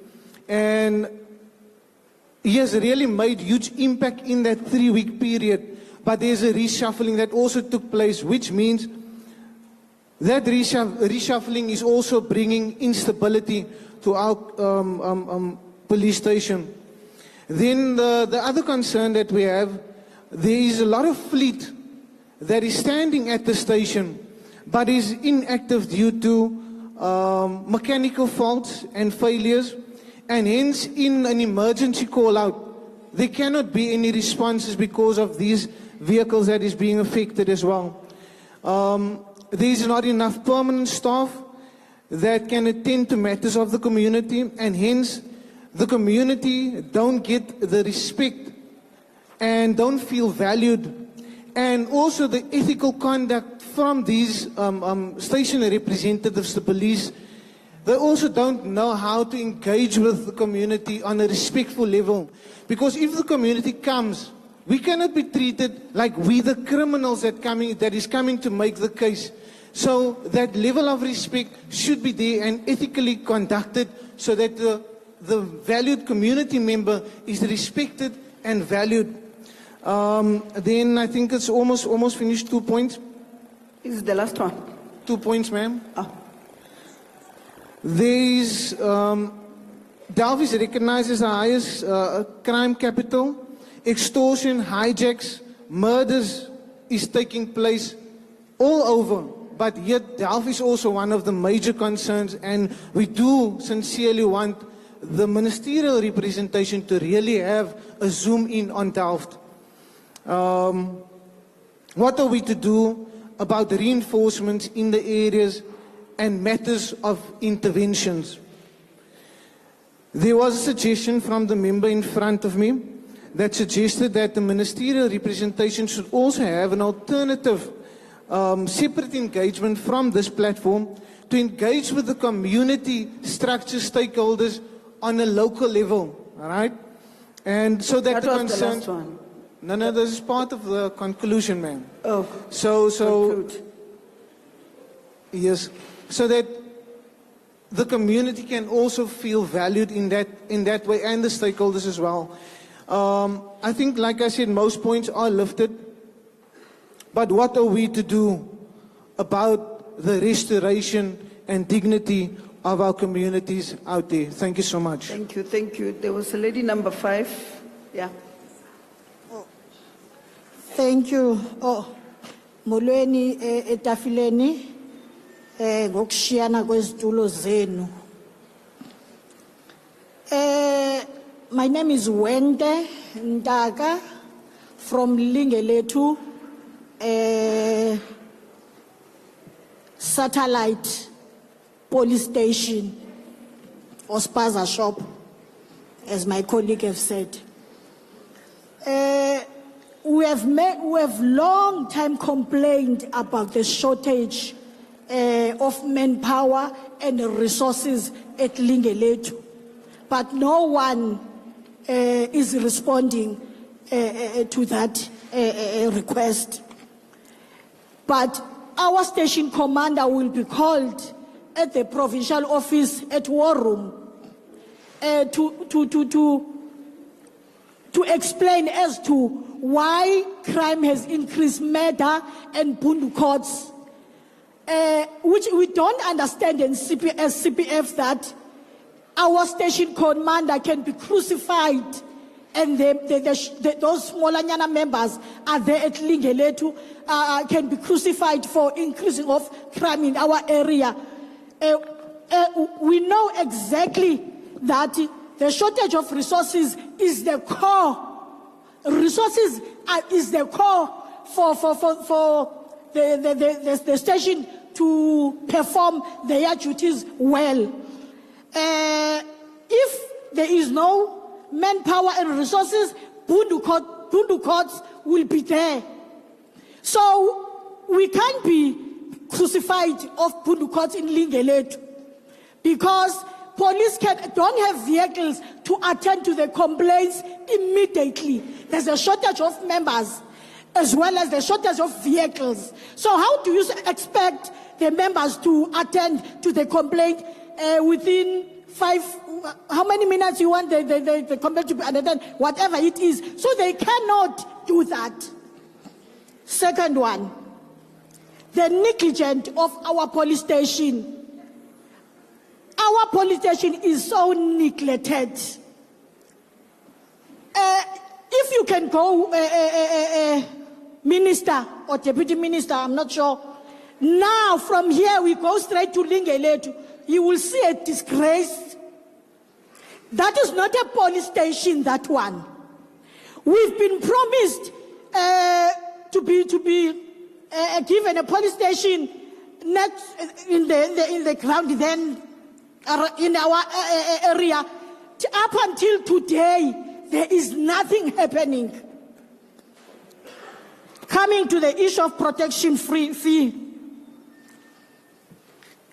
In our area, actually the whole Khayelitsha, we are faced with the problem of protection fee. We have to pay for our TVs that in our houses. People who are working, who are traveling by bus or taxi, they have to pay the protection fee from these protection people in our area. If you don't do that, you will be killed. Every shop, everything, those protection fee people, they are coming to what na? Ukoyikisa abantu bethu. Eskom don't no longer go to our areas to fix the electricity. Just hold on, ma'am. Can you kindly put your hand down? You are intimidating the speaker. Please continue. You are protected. Government resources, they're not going to our area anymore because of this protection fee. So we please need an intervention from you, Minister. We've been complaining about this protection fee things. What is the police are giving us? They only give us that number, that toll-free number that you must call. Where are we going to get the time to call that number? Whereas the shooting is happening now and we are scared, we are running. What is that the police are doing with this protection fee thing? Nothing, guys. Nothing. I've never seen even any patrolling police and amachoni. What do you call machoni?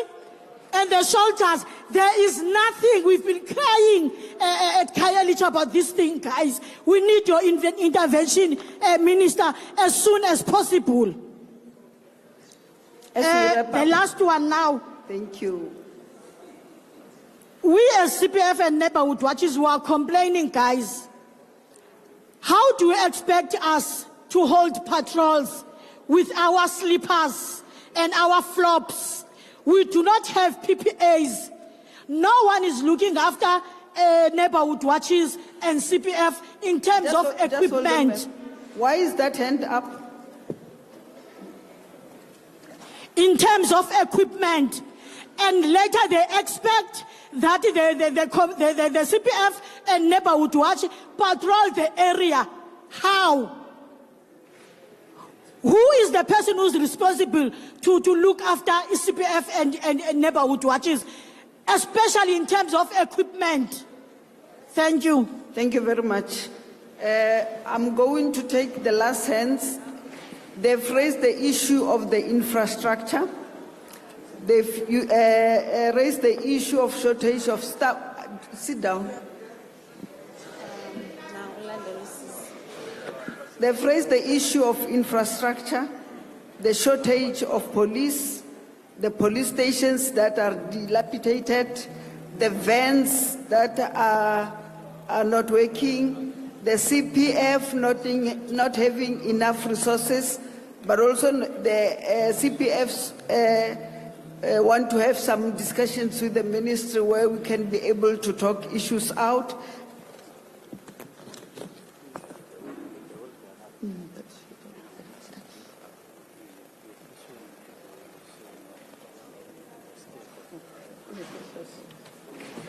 So the one I liked most was Levasaba. Alibasabi mus. Levasaba. Sabafuna, ne? Yeah. Then it was raised the issue of just ready, and others. For now, I'm going to request the minister. Yeah, the extortion, protection, we are noting everything. We don't take you for granted. That is why we brought all the men in blue and everybody, because we respect you. It is our first engagement since appointment. You are very lucky, and we have prioritized you. So let me take this opportunity to ask the minister, the provincial commissioner first, to come and answer some of the questions that we have done. Then the minister, sir, I gave you time, sir.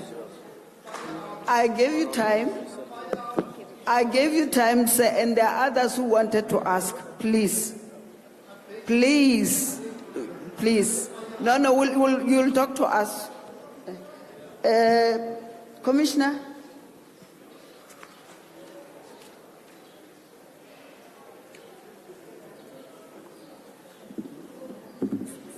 Thank you, Minister. I will give responses that are consolidated in nature. Some of the responses are not quick fix, so they need quite some time. We will engage further with yourselves working on those matters. The following the response that I'll give quickly. Meisenberg, police station that is dilapidated.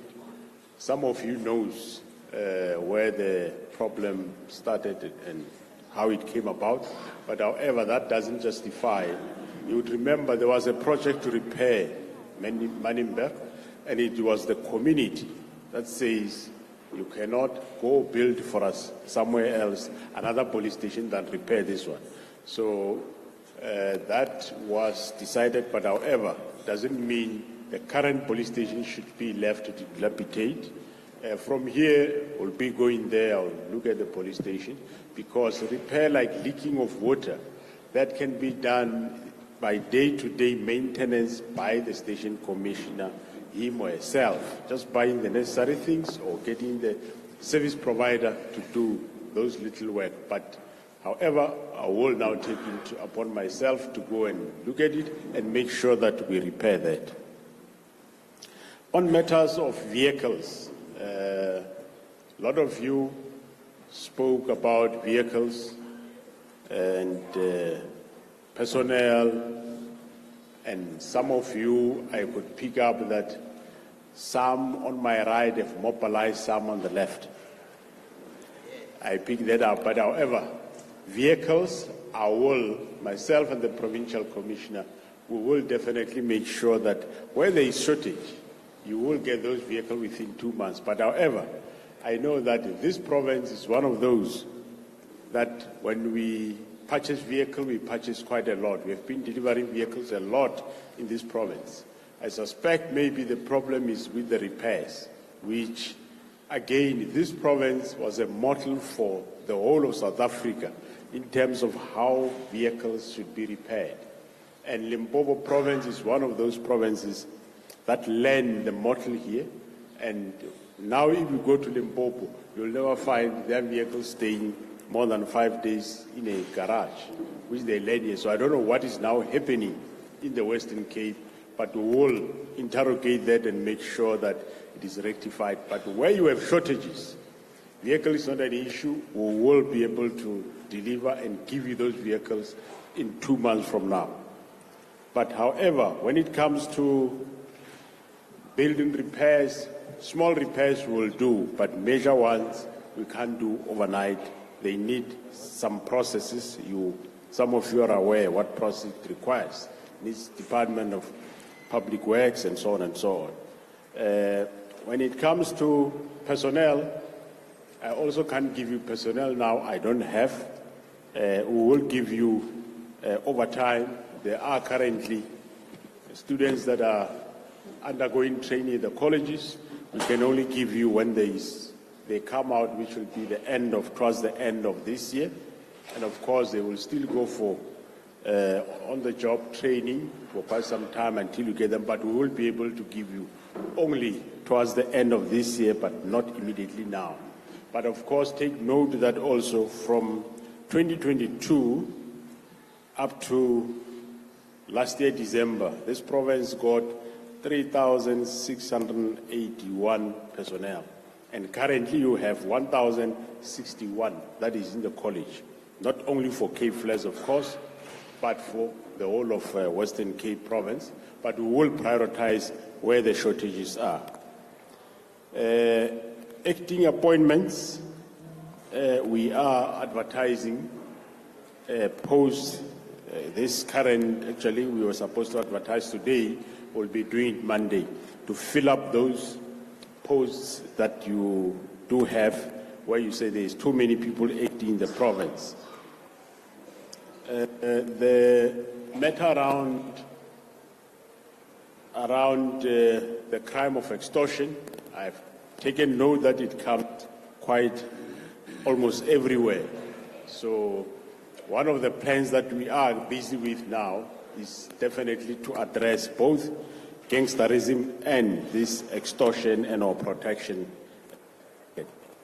I agree with the speaker. Yes, it's actually Blue Downs police station, but it's called Mfuleni. And Mfuleni, there is no police station. That I'm aware of. We, just before the election, we had a meeting myself with the provincial commissioner, with the city manager, and it's the mayor, yes. With the mayor at his office, we agreed on some temporary measures and the sites to make sure that we build the real Mfuleni, and we take the name of Mfuleni from Blue Downs to real Mfuleni. And that one will be called Blue Downs. That process is on the go, and the mayor was cooperative. He gave us land and gave us temporary working accommodation where we will be. I think I'll give the PC if there is anything to fill up. Oh, Nyabo. Thank you very much. Thanks, Nyabo.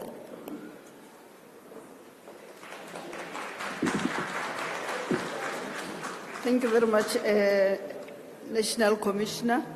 It's now my pleasure, as you know, that we work together in all spheres of government. I think some were remarking that we should be working together. We have started to work together.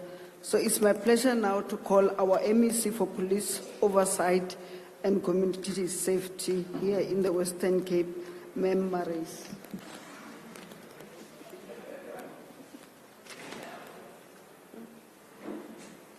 Goedemiddag, good afternoon, Mawini. Minister Mchunu and all protocol observed. Thank you, General Massa for the invitation to participate today and discuss the very serious situation which has developed here on the Cape Flats and spilled out to our other communities. It is a long-term societal and criminal problem which is currently spiking, and we need all hands on deck to get this situation under control. I also want to welcome the Minister of Police, Mr. Mchunu, to the Western Cape.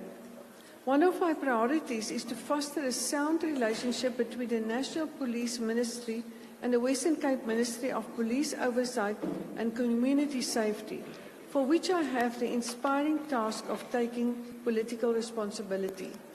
I also wish to acknowledge the Provincial Commissioner of South African Police Service in the Western Cape, Lieutenant General Patekile, with whom I am building a working relationship. You can rest assured that I am committed to keep honoring every undertaking I give and do absolutely everything I possibly can to lower crime in the Western Cape. If everybody does that, I believe we can conquer crimes in the Western Cape. I want to use this opportunity to thank every SAPS member here today for your selfless service to Western Cape. I want to assure you that the Western Cape government appreciates you and that we know you form the thin but strong blue line between the province and energy. A triangle is much stronger than a two-legged structure, and in the Western Cape we have a strong third partner in fighting crime. The LEAP program is the abbreviation for Law Enforcement Advancement Plan, which has added more than 1,000 well-trained law enforcement officers in the city of Cape Town. Our LEAP officers find themselves in a line of fire. Only yesterday, LEAP officer Lubabalo Mponchana was wounded right here in Hanover Park by a suspected gang member he was trying to apprehend. I will be visiting him and wishing him a full recovery. The situation here in Hanover Park is dire, and it has been like that for the longest time. The city of Cape Town has technology called the Shot Spotter. According to its information, no less than 102 shots were fired in Hanover Park over the last 7 days, of which 40 were fired yesterday. Minister, the Western Cape has for many years been shortchanged insofar as its number of police officers are concerned. According to the most current census, the Western Cape has 12% of the country's people. Fairness demands that it must have roughly 12% of the country's police contingent.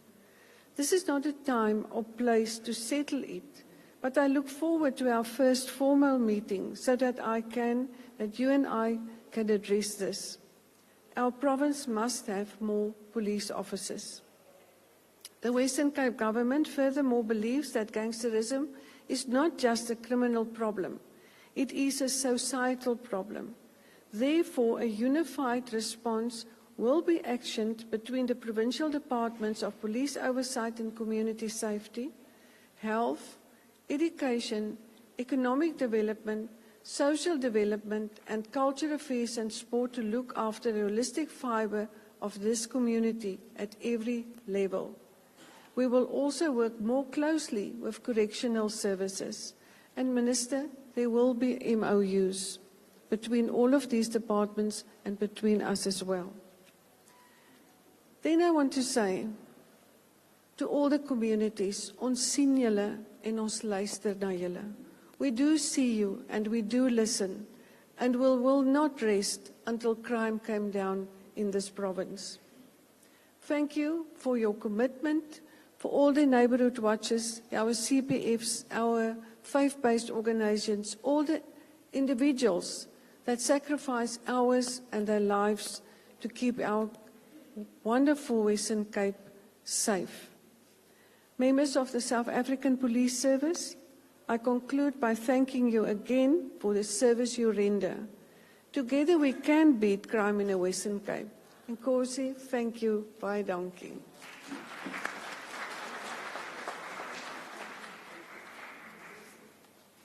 Thank you very much, MEC. Let me take this opportunity to call the Deputy Minister of Police, Tate Matali, to come and make some remarks and also introduce the Minister.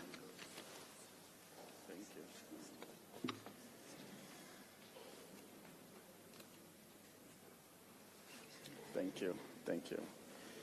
Thank you very much, Program Director, Deputy Minister, Provincial, and the other program directors that were driving this program with you. I will stand on the protocols as outlined by the Deputy Minister and protocol observed. Good afternoon.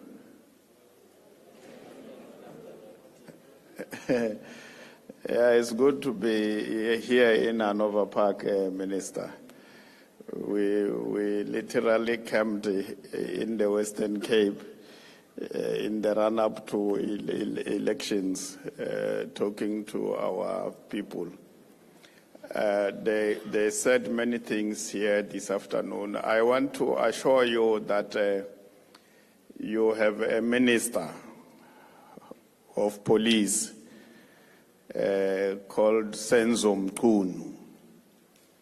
I know him personally. I have worked with him. We have fought many battles together. He is very meticulous. He's a committed servant of our people.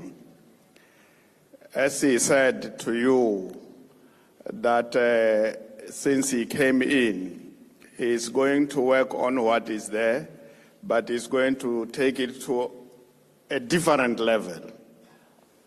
And I think the station commanders that are here will attest to that, given the interaction that we had with them this morning and the task that they have been given to go and do in preparation for an engagement that we are going to have with them on policing and the strategic position that they must occupy as police stations in the Republic of South Africa and here in the Western Cape in particular. It's a different approach. You can see that, yes, it's from water affairs, but he understands governance and what needs to be done.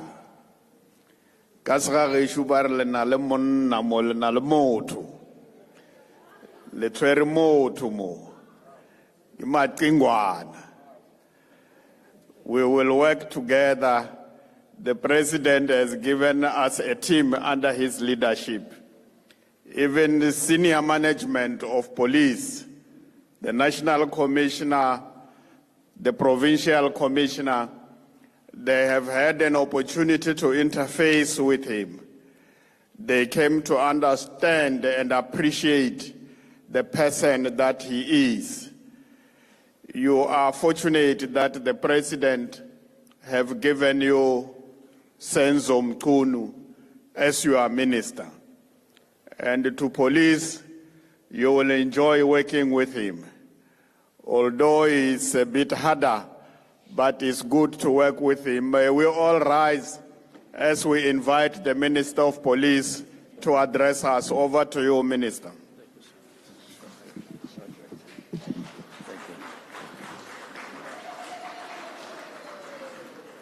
Thank you. Thank you. You can take your seat, sir.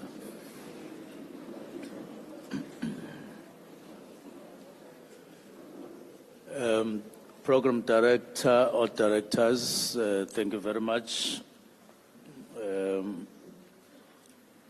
And let me thank Deputy Minister Boshielo for chairing this session the way she has done.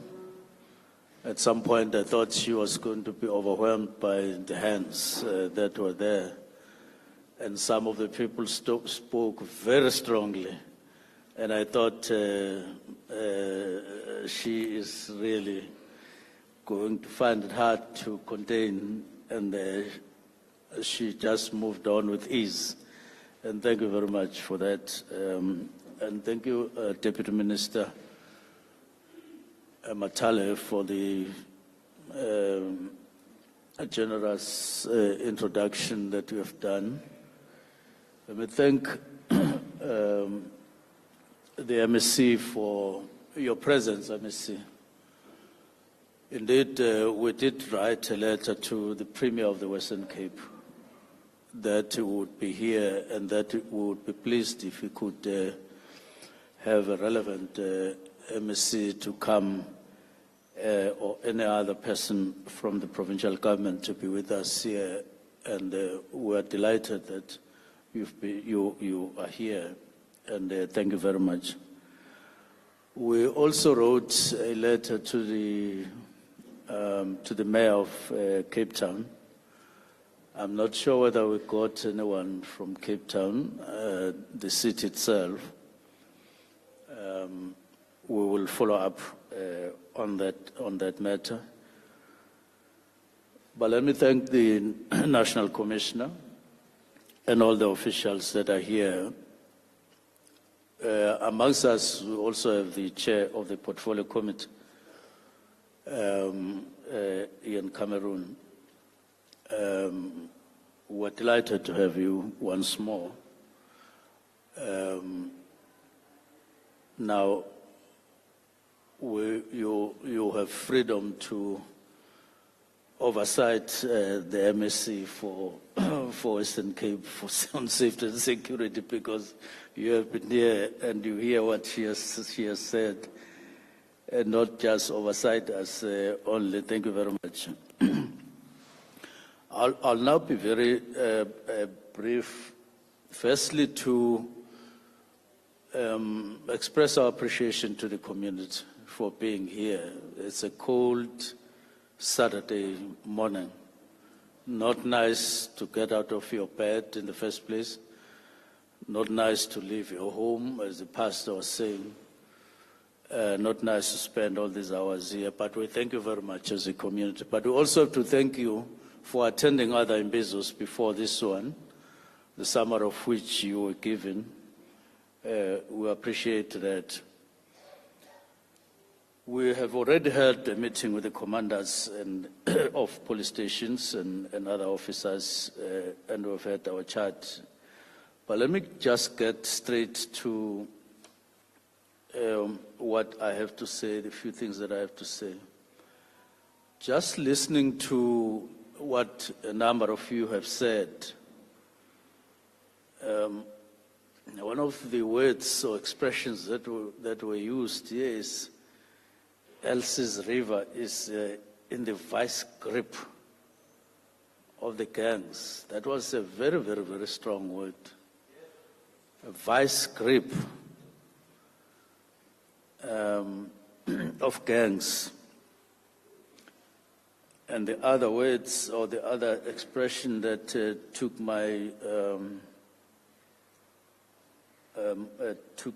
caught my attention, I'm not saying they just as highlights, it was that crime has become a culture. Crime has become a culture.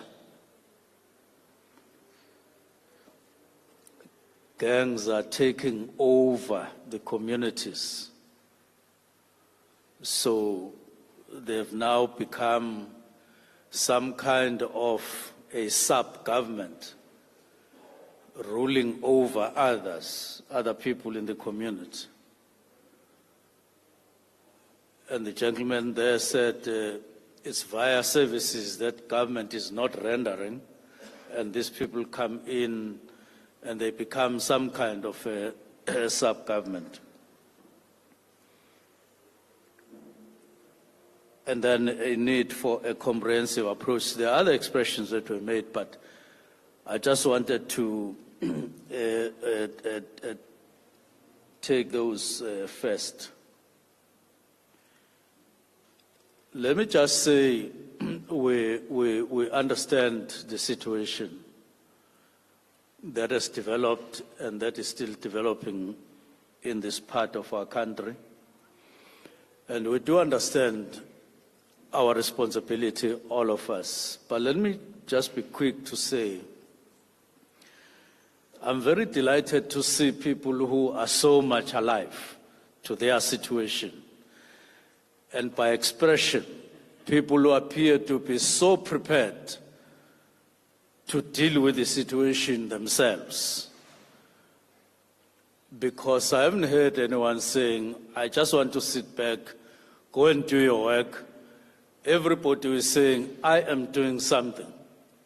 We are doing something about the situation in which we are, but we need your cooperation and your understanding from government. But this is us experiencing this, and you use words like people are fed up, people are tired, and that is you yourselves that are tired, that are fed up. And it's yourselves who are experiencing this in your own area. Other people even said, we are the victims of our own families and our own situation, our own children. We have given rise to this and now it's turning against us. So you are involved as a community. Now I'm delighted to hear that because it makes us believe and see that we're going to be working with people who are warm into the situation, not people who are cold, who are comfortable, who are not really worried about the situation. We are worried about this situation. We are concerned about this situation. You are worried. You are concerned. It means we are going to come together and produce something hot. You are warm. We are warm. And therefore, if we combine our efforts, something hot is going to result from that kind of situation. And I want to say I regard all the resources of government at a national level, all the resources of government at a provincial level, all the resources of the city of Cape Town that are dedicated on safety matters of the people of the Western Cape and in the city in particular where we are, as the resources of the state, MEC Marai, without necessarily talking about this is for city of Cape, because the city of Cape Town, these are the people. For you as the provincial government, same people. For us, nationally, same people. So what it means, we need to look at this piece. In other words, this bag of resources. And all we have to say is, how much do you have? And you declare on safety of these people. And we'll say to the mayor, how much is there? And we will also declare how much is there. But for the Western Cape, from where I sit, I don't see anything that prevents us from saying, from these resources in one bag now, even though separated by lines of accountability, we then say, what are the problems that require resources here, as outlined by these people? They talk about a police station, they talk about cars, they talk about all of those. Then we must say, what is it that the mayor thinks he can do out of this list of priorities for the people of Cape Town from his resources? And then we say to MSC, what is it that you think you can pick up from this? And then we'll also say, what is it that we can do from what we have? And then we'll be working for the people of Cape Town, not for ourselves, if we do so. And for that reason, you and I have to agree that we need to call a meeting before end of the week next week. We are here up to Thursday. We're in Cape Town. And we need to take one, if we can't have a day, MSC, we'll take a night, one of the two. Now you and the mayor, you will host me anywhere with dinner and any other thing, a choice. Then we will talk about this as a principle to say, you are MEC for safety, I am Minister of Police, responsible for safety. As mayor, he also has a department, and therefore, overall, he is into it. How do we work together? Because there are these problems. All of us have a problem with these problems. So how do we then use this resource to deal with this problem? Because if people of Cape Town continue to complain like this, it means that the mayor is not performing his duties the way people expect. Then it means provincial government. Then it means the same for national government. Because South Africa has a unitary government. It just has levels, local, provincial. We don't have a federal system. So what affects MEC, it affects me. So if I bring you down you will come down with me, National. But if you work and the mayor works, then to an extent that if they saved here, I will give you freedom, MSC, to claim that it is you who is doing this in the Western Cape, without referring to me. I'll say, no, fine, you can make the statement, I as MSC, I'm working very hard. Look at safety in the West. I'll be fine with that. I won't contest it. Same applies to me. So this is the first thing that we want to take forward. And by Thursday, and if I have to extend my stay to Friday, I will do so. If you are too busy to meet me next week, and I'm saying the meeting will happen during the day or during the night, but it must happen by Thursday so that we can share this information, especially ourselves who are here and the mayor, and I think the mayor is aware of these matters, but it will be important to share these matters afresh and then take a fresh look at how we deal with this. Now, let me go to number 2. Number 2, in Hanover Park, I'm hearing something that I've never heard anywhere else, and I don't want to get used to it. That someone can be seen running with a firearm, and when law enforcement tried to catch him, to disarm that person throws the firearm somewhere and the community takes it and they hide it. This is the first time I hear such. Now, I want that firearm. There's the second thing that I'm saying. We want that firearm. It must be put on the table. Now, National Commissioner, I want that firearm. Please go and get it. There has to be a way that we get that firearm. We are going to have a problem here with the National Commissioner and Deputy Commissioners and Station Commanders that we are aware now that there's a firearm in a particular community and we don't do anything. So that firearm is adding on the firearms that we are complaining about, that more than half of the murders probably are being committed via firearms that are illegal. And this is one of them probably that is illegal and it's out there.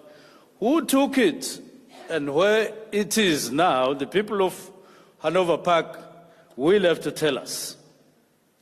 They will have to tell us. They will have to produce that firearm. Now, I'm told that, well, I won't say how we need to go about, but you who come from Hanover Park, you'll have to give us that firearm. But because you have taken that firearm, you must regard yourselves as having taken. It's like what you do when you take somebody's money. When they call it back, it must have interest. So we want that firearm plus interest. Other firearms that are there. That is how National Commissioner will have to approach it. And it's not going to be massaging each other. We just want that firearm so that we are able to say we've started working and a report has been given to us.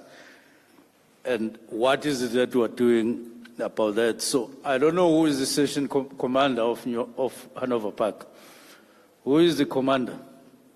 So we want that firearm, plus interest. Now, let me move on.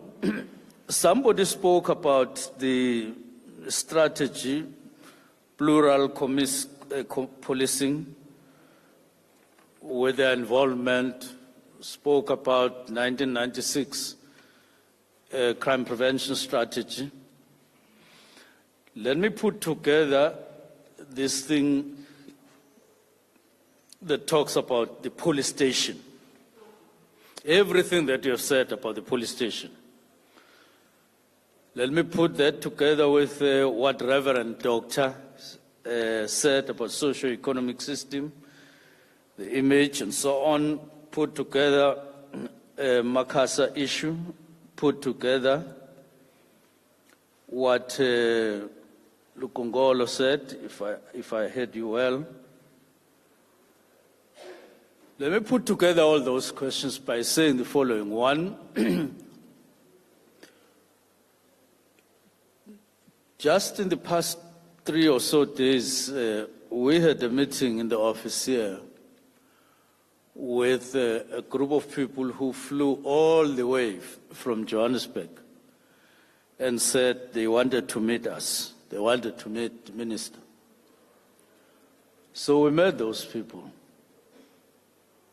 We tried to say to them, wait for us until we go back to Gauteng. They said, no, we have money, we can buy tickets, we can fly ourselves, we just want to come and see you. But there was something good that came out of them about what model we can use at community level to fight crime. A very interesting model. Yes, we have CPFs at various levels of functionality. But that model took my imagination. And possibly, if it is combined with the model of CPF, it can produce what we wanted to produce. So we will be following that thing up earnestly so that we have a clearer picture of how we can work following that model with the communities, with CPF or CPFs, and then take that partnership with CPFs forward. But on our side, we've already said we're not happy as a department that we don't seem to have a functional definition of a police station, a functional police station. And because somebody says, no, our police station is a Spazer shop. It means that this is a definition of a police station. It's a Spazer shop. Somebody said something else about the police station. That lady was wearing a red. She said, "Oh yeah, you are the ones who describing police stations here as Spazer shops." Now there could be so. We are working out a definition of a police station in South Africa. Characteristics, norms and standards of a functional police station. Now, we want to meet you halfway because you want to work with us. We don't want to come with a Spazer shop to yourselves. We don't want to come with an image of a police station and functionality of a police station that makes us look very bad as the state. We want to come to you with a functional police station, even if we don't meet that criteria for now, but we'll work within a particular time frame towards meeting all that criteria, all those norms and standards, so that in each and every community where police stations are found, they are distinct structures that represent the presence of the state amongst yourselves, especially from the perspective of safety and security. Up to now, as far as I'm concerned, in health, hospitals, they may not be state of art. Clinics, they may not be state of art. But I haven't heard anyone referring to a clinic as a Spazer shop. Schools, yes, they may not be, but possibly they are better. And other state infrastructure. My assumption is that we're putting our image at risk as people who are safeguarding the safety of people by subjecting ourselves to infrastructure that doesn't inspire hope and confidence that people who work here can actually give us safety and so on. People are now beginning to feel that we are to be pitied. We pity them. They are poor, and surely even our guns, they will think that they are not functional and all of that because of the image of the police station and so on. So we have to meet halfway. We are not going to wait until what National Commissioner Masimula is saying. I'm quite happy with it, saying in some of these police stations that you are complaining about, plans are being rolled out to build them. We may not be able to do everything at the same time, but we must be able to say we are starting here. Going forward, we're dealing with this, we're dealing with this, whether it's a new thing or something that have been spoken about before, but has not happened. But I did see your reaction when you raised the issue of Mfuleni, and when he responded, you appeared to be very satisfied and happy. And ours is to monitor and ensure that we deliver and deliver properly and on time this time around on these police stations and others. So we want to improve that image. We want to improve that functionality. We want to improve on resources. That is what we will be discussing. And I'm hoping that by the time we meet the province, we meet the city, General Masimula and team will have worked out a kind, together with the station commanders, some kind of a needs analysis, whether it is infrastructure or any other equipment that is necessary for policing, to improve policing in this district. We will have that list, so that when we meet, we don't meet on the empty just to discuss a principle, but we look at this list and we say, Premier or MEC in this instance, what is it that you think you can do within what time frame? And the city says so, and we say so, so that we prove to you that we are fit to govern. At the moment, I think you think that you don't have government. And when I say so, I'm not talking about local, I'm talking about government as government combined. Because to people, government is government. It doesn't matter which level. It's just government. So we want to come to you as a front, as government, and say, you do have government in South Africa. And it's not a failing government. And it can provide safety for you. Not only that, but we can deal with the gangs phenomenon, which we are undertaking to you. We have to, and we will.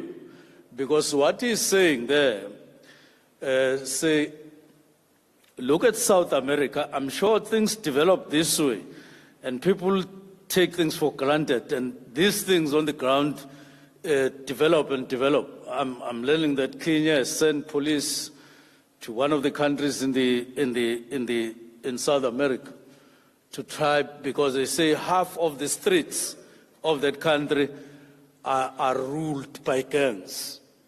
You can imagine if half of Cape Town, half of any other city or town is now ruled by gangs. What kind of a country is that? Because it would mean that half of the country, it would mean that we're sharing power with gangs now. You have government, legitimate, elected, and then you have another government that is running in the streets, that is not elected, that is just there on its own. And then you lose the country. You cease to have a country if it's like that. So I think I'm done now with all this. Earlier on, I don't know whether Reverend Doctor is still, you are there. Earlier on, before you came, we said we want the deputy ministers and myself, we will be putting together a small group of people who want to fight crime, but by design and thinking, thought people on crime, in the form of a think tank, so that while we deal with crime on the street, but we begin to think deeper in terms of the problem. So when you talk about socio-economic, so when we call you, come prepared to say, what is it that your mind is on when you talk about economy at a local level that can feed people? Those people who are involved in this because of their situation and so on, and it becomes the economy, this thing of drugs. What other economy can we take? What other economy can we develop, and so on? So we will be pursuing you as a result, flowing from what you said here. And I thought that it's a good meeting because we have a Reverend Doctor, and doctors, they like thinking most of the time, and therefore we'll be inviting you to talk about this and the few pastors that are here, so that we think in a corner and say, what is it, what will be the roadmap to establishing a fully fledged, multidimensional or multidisciplinary kind of a team that will think, will lead in thinking, not in a combined fashion where somebody makes an excuse. No, I'm doing this because talking about causes. Somebody spoke at length about causes. Deal with causes. Deal with this in a comprehensive. Exactly, we're together there. We are not going to be dealing with just what we see and forget where it comes from. We are going to be very active, very deep, very comprehensive on this matter. That's why we are thinking about this think tank. That's why we want to strengthen the lines of cooperation between departments, especially social development. Because we want police to confront just the crimes and criminals that are accompanying them. So understand us to be regarding you, your CPFs and all of yourselves and your formations as a resource to us, and a resource that we take seriously, especially because we are not talking about people of another country or another province. We will be talking to you as people who are here, confronted by problems here, and in an area where you grew up. Some of these problems caused by your own children, your own nieces, your own brothers and sisters here. And so we should be able to find a solution on this. But having said this, because these are the things that we're going to have to do, move quite faster on. Commissioner has spoken about additional people that they are looking at, and when he sat down, we did speak about what Commissioner Pategel is complaining about, because he's saying police are resigning, they are retiring fast and opting for other positions, and the city is a competitor, taking other people from South African police services and then joining the city and so on. Now, we we would want to say to National Commissioner, having analyzed the situation briefly, he must speak to those amongst yourselves who are about to retire. Depending on your performance and all of this and so on, stop you from retiring for a while.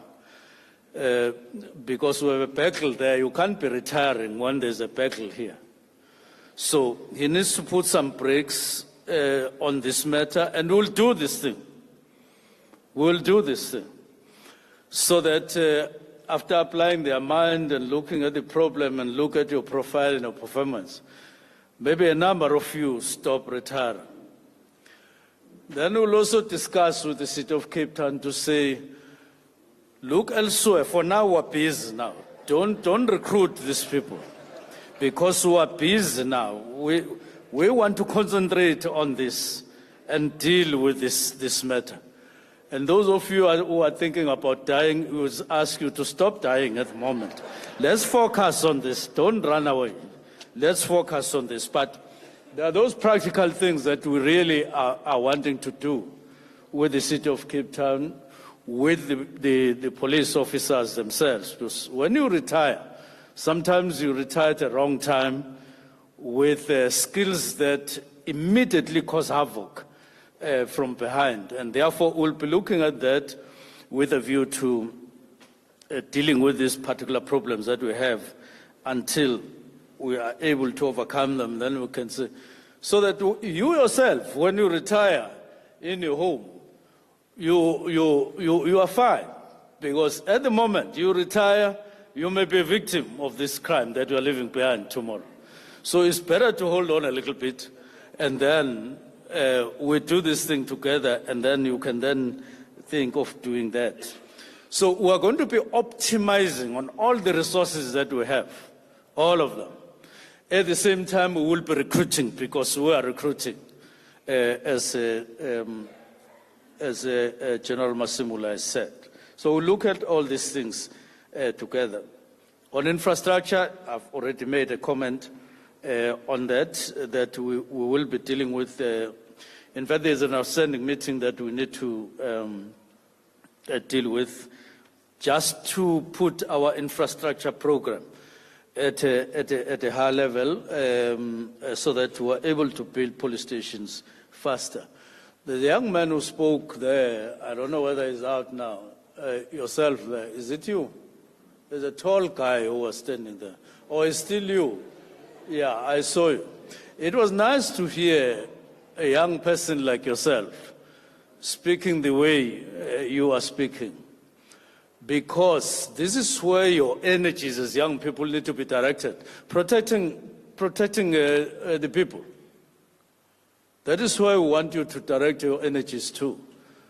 So we want a number of other young people to come to the front, speak like you, and say, if we are well organized, we are guided, and along the legal routes to fight this problem, we are there, and we like what you are saying, and you are welcome, and we'll be working with you and other young people who are prepared.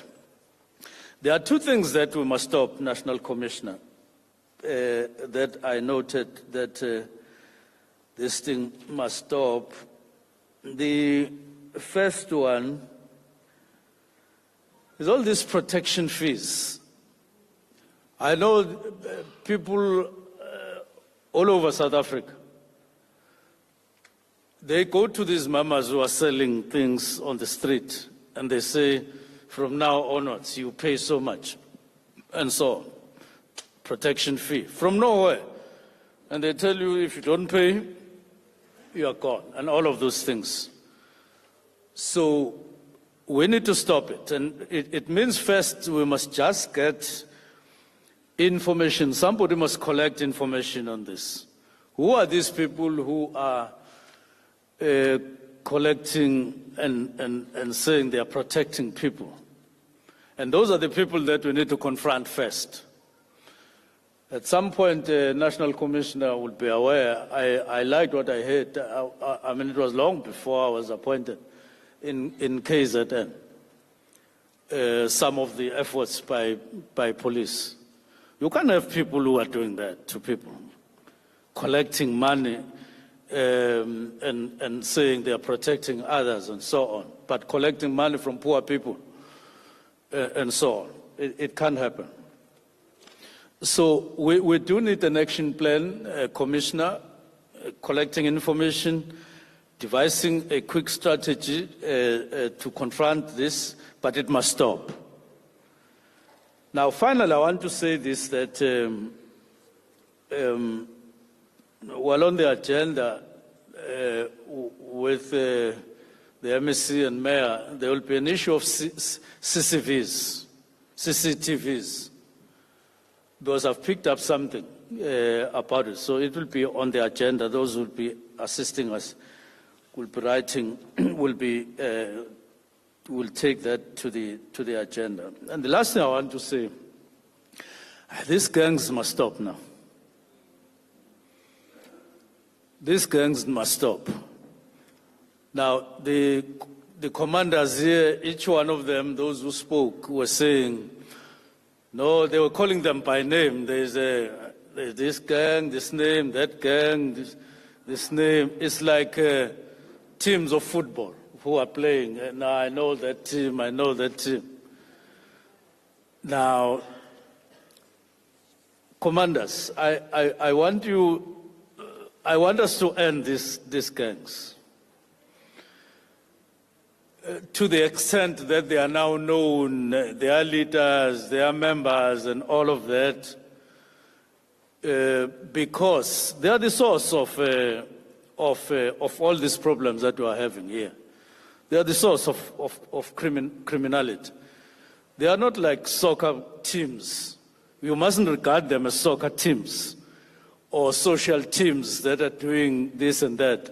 They are there. And there's criminality in each one of these, in one way or the other. And therefore, we need to get to a level where we say we no longer accept a situation where you are a member, you are a leader, you are what? And my head is telling me that subject to advice. Because you know them, we need to meet them. We need to call them. So, ministry organizes a meeting, commanders, every level, we call gangs and we meet them and we say to them, you are gangs. You are the leader of this gang, you are the leader of this gang there, you are the leader. And we say, look, you need to resign, part ways with this and your activities of this gang. And see what they will say. I'm from KZN. I believe in, I believe that if there's a fellow, you must also come forward. You can't be praying somewhere in a corner that that person stop their activity. It won't happen. So we will be organizing a meeting. So it means that there are two other meetings. She wants us to go to Hanover. And she spoke well. She says the purpose of the meeting in Hanover Park. No, What? Mannenberg. Yeah, not Hanover. Hanover Park is, we want a firearm, there's no meeting. That's all.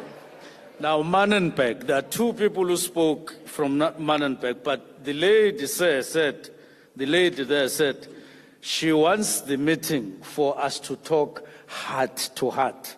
So we'll go there with our hearts. And Ministry, I'm sure you are taking, you have the name, and we'll be organizing a meeting in Mannenberg to talk heart to heart. I'll be very eager to hear what this heart to heart matter will be. But it will be necessary. It will also be necessary because that man, your neighbor there, said Mannenberg is the breeding ground for gangs. So I hope that on their channel he will unpack that. How is Mannenberg a center for breeding gangs and so on? And then, so all of these meetings must then precede the meeting where General Masimula will be advising us how to stop gangs in the Western Cape. I see all these things that I'm talking about. They are just dealing with crime in a planned way, because we are entering a long journey. It's not going to be a once-off thing. It's going to take quite a while. But there are things that we need to do quite quickly that Commissioner is dealing with. So there are things ourselves that we're going to do quickly to stop these crimes and so on. These people who are dying every day. People who are buried every day, firearms used every day. Those matters, including the meetings that I'm talking about, all of them. But then think tank, long-term issues that we need to go on with. But all of these activities must have one objective at the end, which is a meeting that commanders will have to hold. What do we do to stop this before it stops us? What do we do to stop this? And gangs must stop. So as you move on, you must think about this. How do we stop gangs from Cape Town, from operating the way they are, from doing whatever that is happening? That's my take for the meeting, and therefore at this stage, I do want once more to thank all the station commanders. That question that you asked, one of you asked, what are the short term? We are not in a position to outline everything, but I heard your question, and we do have answers for those. But we want to leave it at that, just to say we heard you, we understand you. But it's a matter that we are dealing with on the side. But let me thank commanders, let me thank everybody who came, let me thank the community and your contributions. And when we meet next, we won't be dealing with the same issues, same complaints, same everything. We will have acted on all these matters, or at least some of them, to a large extent, because from where I sit, there are not a lot of impossible lists of things. We have already agreed with General Masimula that when we leave here, we'll go via one police station. They said they are going to identify, I don't know which one. Which one? Maisenberg. It's one of those that they are complaining about. Because we don't want all of you to talk about police stations, complaining about, and then we don't go and see at least one, how it looks like and how it is before we do other things for the day. So for now, understand us to be extremely concerned about the situation of safety for you as individual citizens of the country, your families, and the whole of the communities, and understand us to be undertaking that we are going out there using this information and the information that we already have to deal with the situation, but then understand us that we can't win the war alone. We need you more than before. even where you think you have information that is sensitive, where you think you have information that is very, very, very sensitive, approach us on the side. We won't expose you to say this is information we got from so and so. We will contain it in us. Even if you want to talk about a station commissioner or involved in whatever, I'm not saying they are, I'm just saying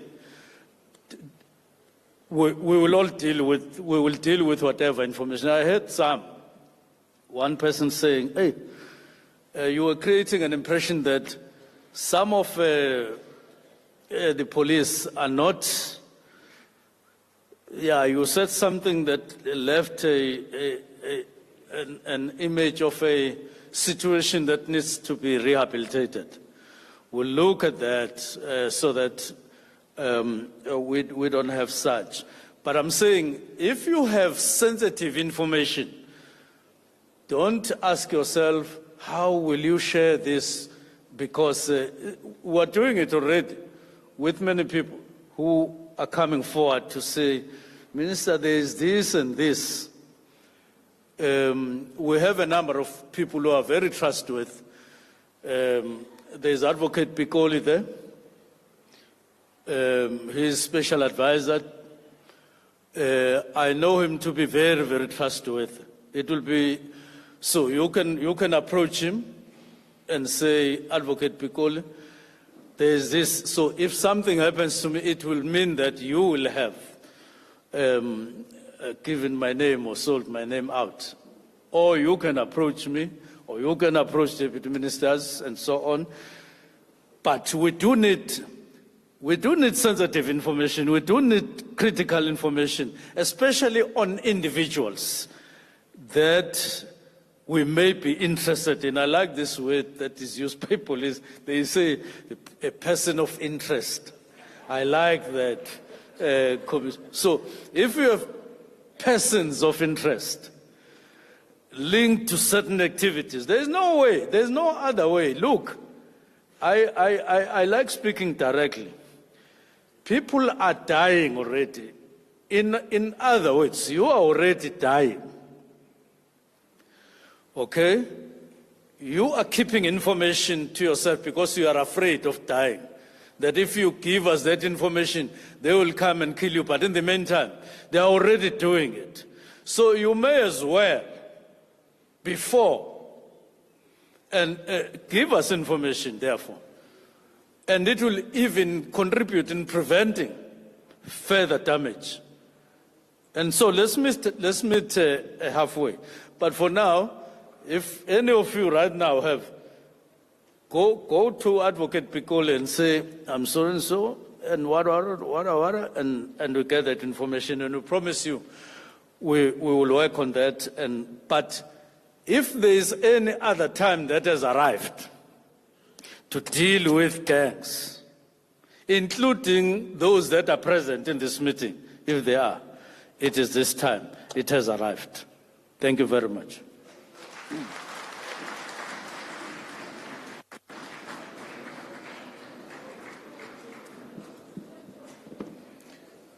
Thank you, Minister. There was the Minister of Police, Minister Mchunu, addressing the ministerial stakeholders engagement. I think we can put our hands together after this warm key address.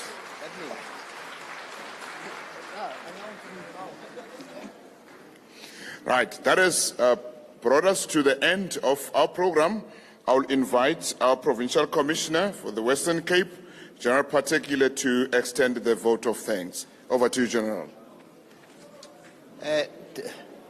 Minister and National Commissioner, Deputy Ministers, I'm a dot, icon, near icon, net, yen minute, yen envelope. Just one moment. The Deputy Ministers, the MEC, the Chair of the Portfolio Committee Secretary and Deputy National Commissioners, DIFCOMs, Station Commanders, his Commissioners, Mrs. Lucas and everybody, the Acting Regional Head of the Correctional Service, our police ombudsman, General Reddy, all stakeholders. Firstly, thank you, Minister, so much for the marching orders. They are loud and clear. All we have to do, we just have to go and implement and comply. And because it is the first time that many are also welcoming the MEC, it's our first engagement with the station commander, not all, but are here, and the chairperson of the Portfolio Committee, congratulations and welcome to the party. Now, what we want to say to everybody who has enjoyed this weather, thank you so much. Minister has already thanked you. I can't go more than that, what you already said. I hope that we will meet again, but especially the community out there, keep on with the good work, keep on with the support. We need your contribution. We need. They might be unpalatable, but it works our calls.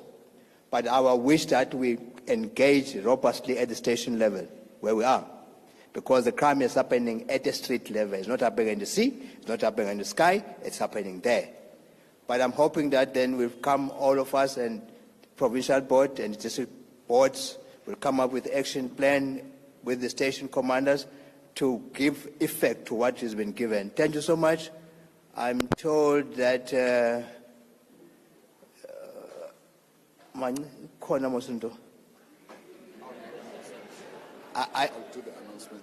told that there will be an announcement. Look, I'm doing a lot of thanks. Thank you so much, Minister. Thank you, sir. Thank you so much, General. Just a quick announcement. There will be lunch served. Right. Please take your seat, ma'am. Yes, thank you so much. Right. There will be lunch served. I'm going to request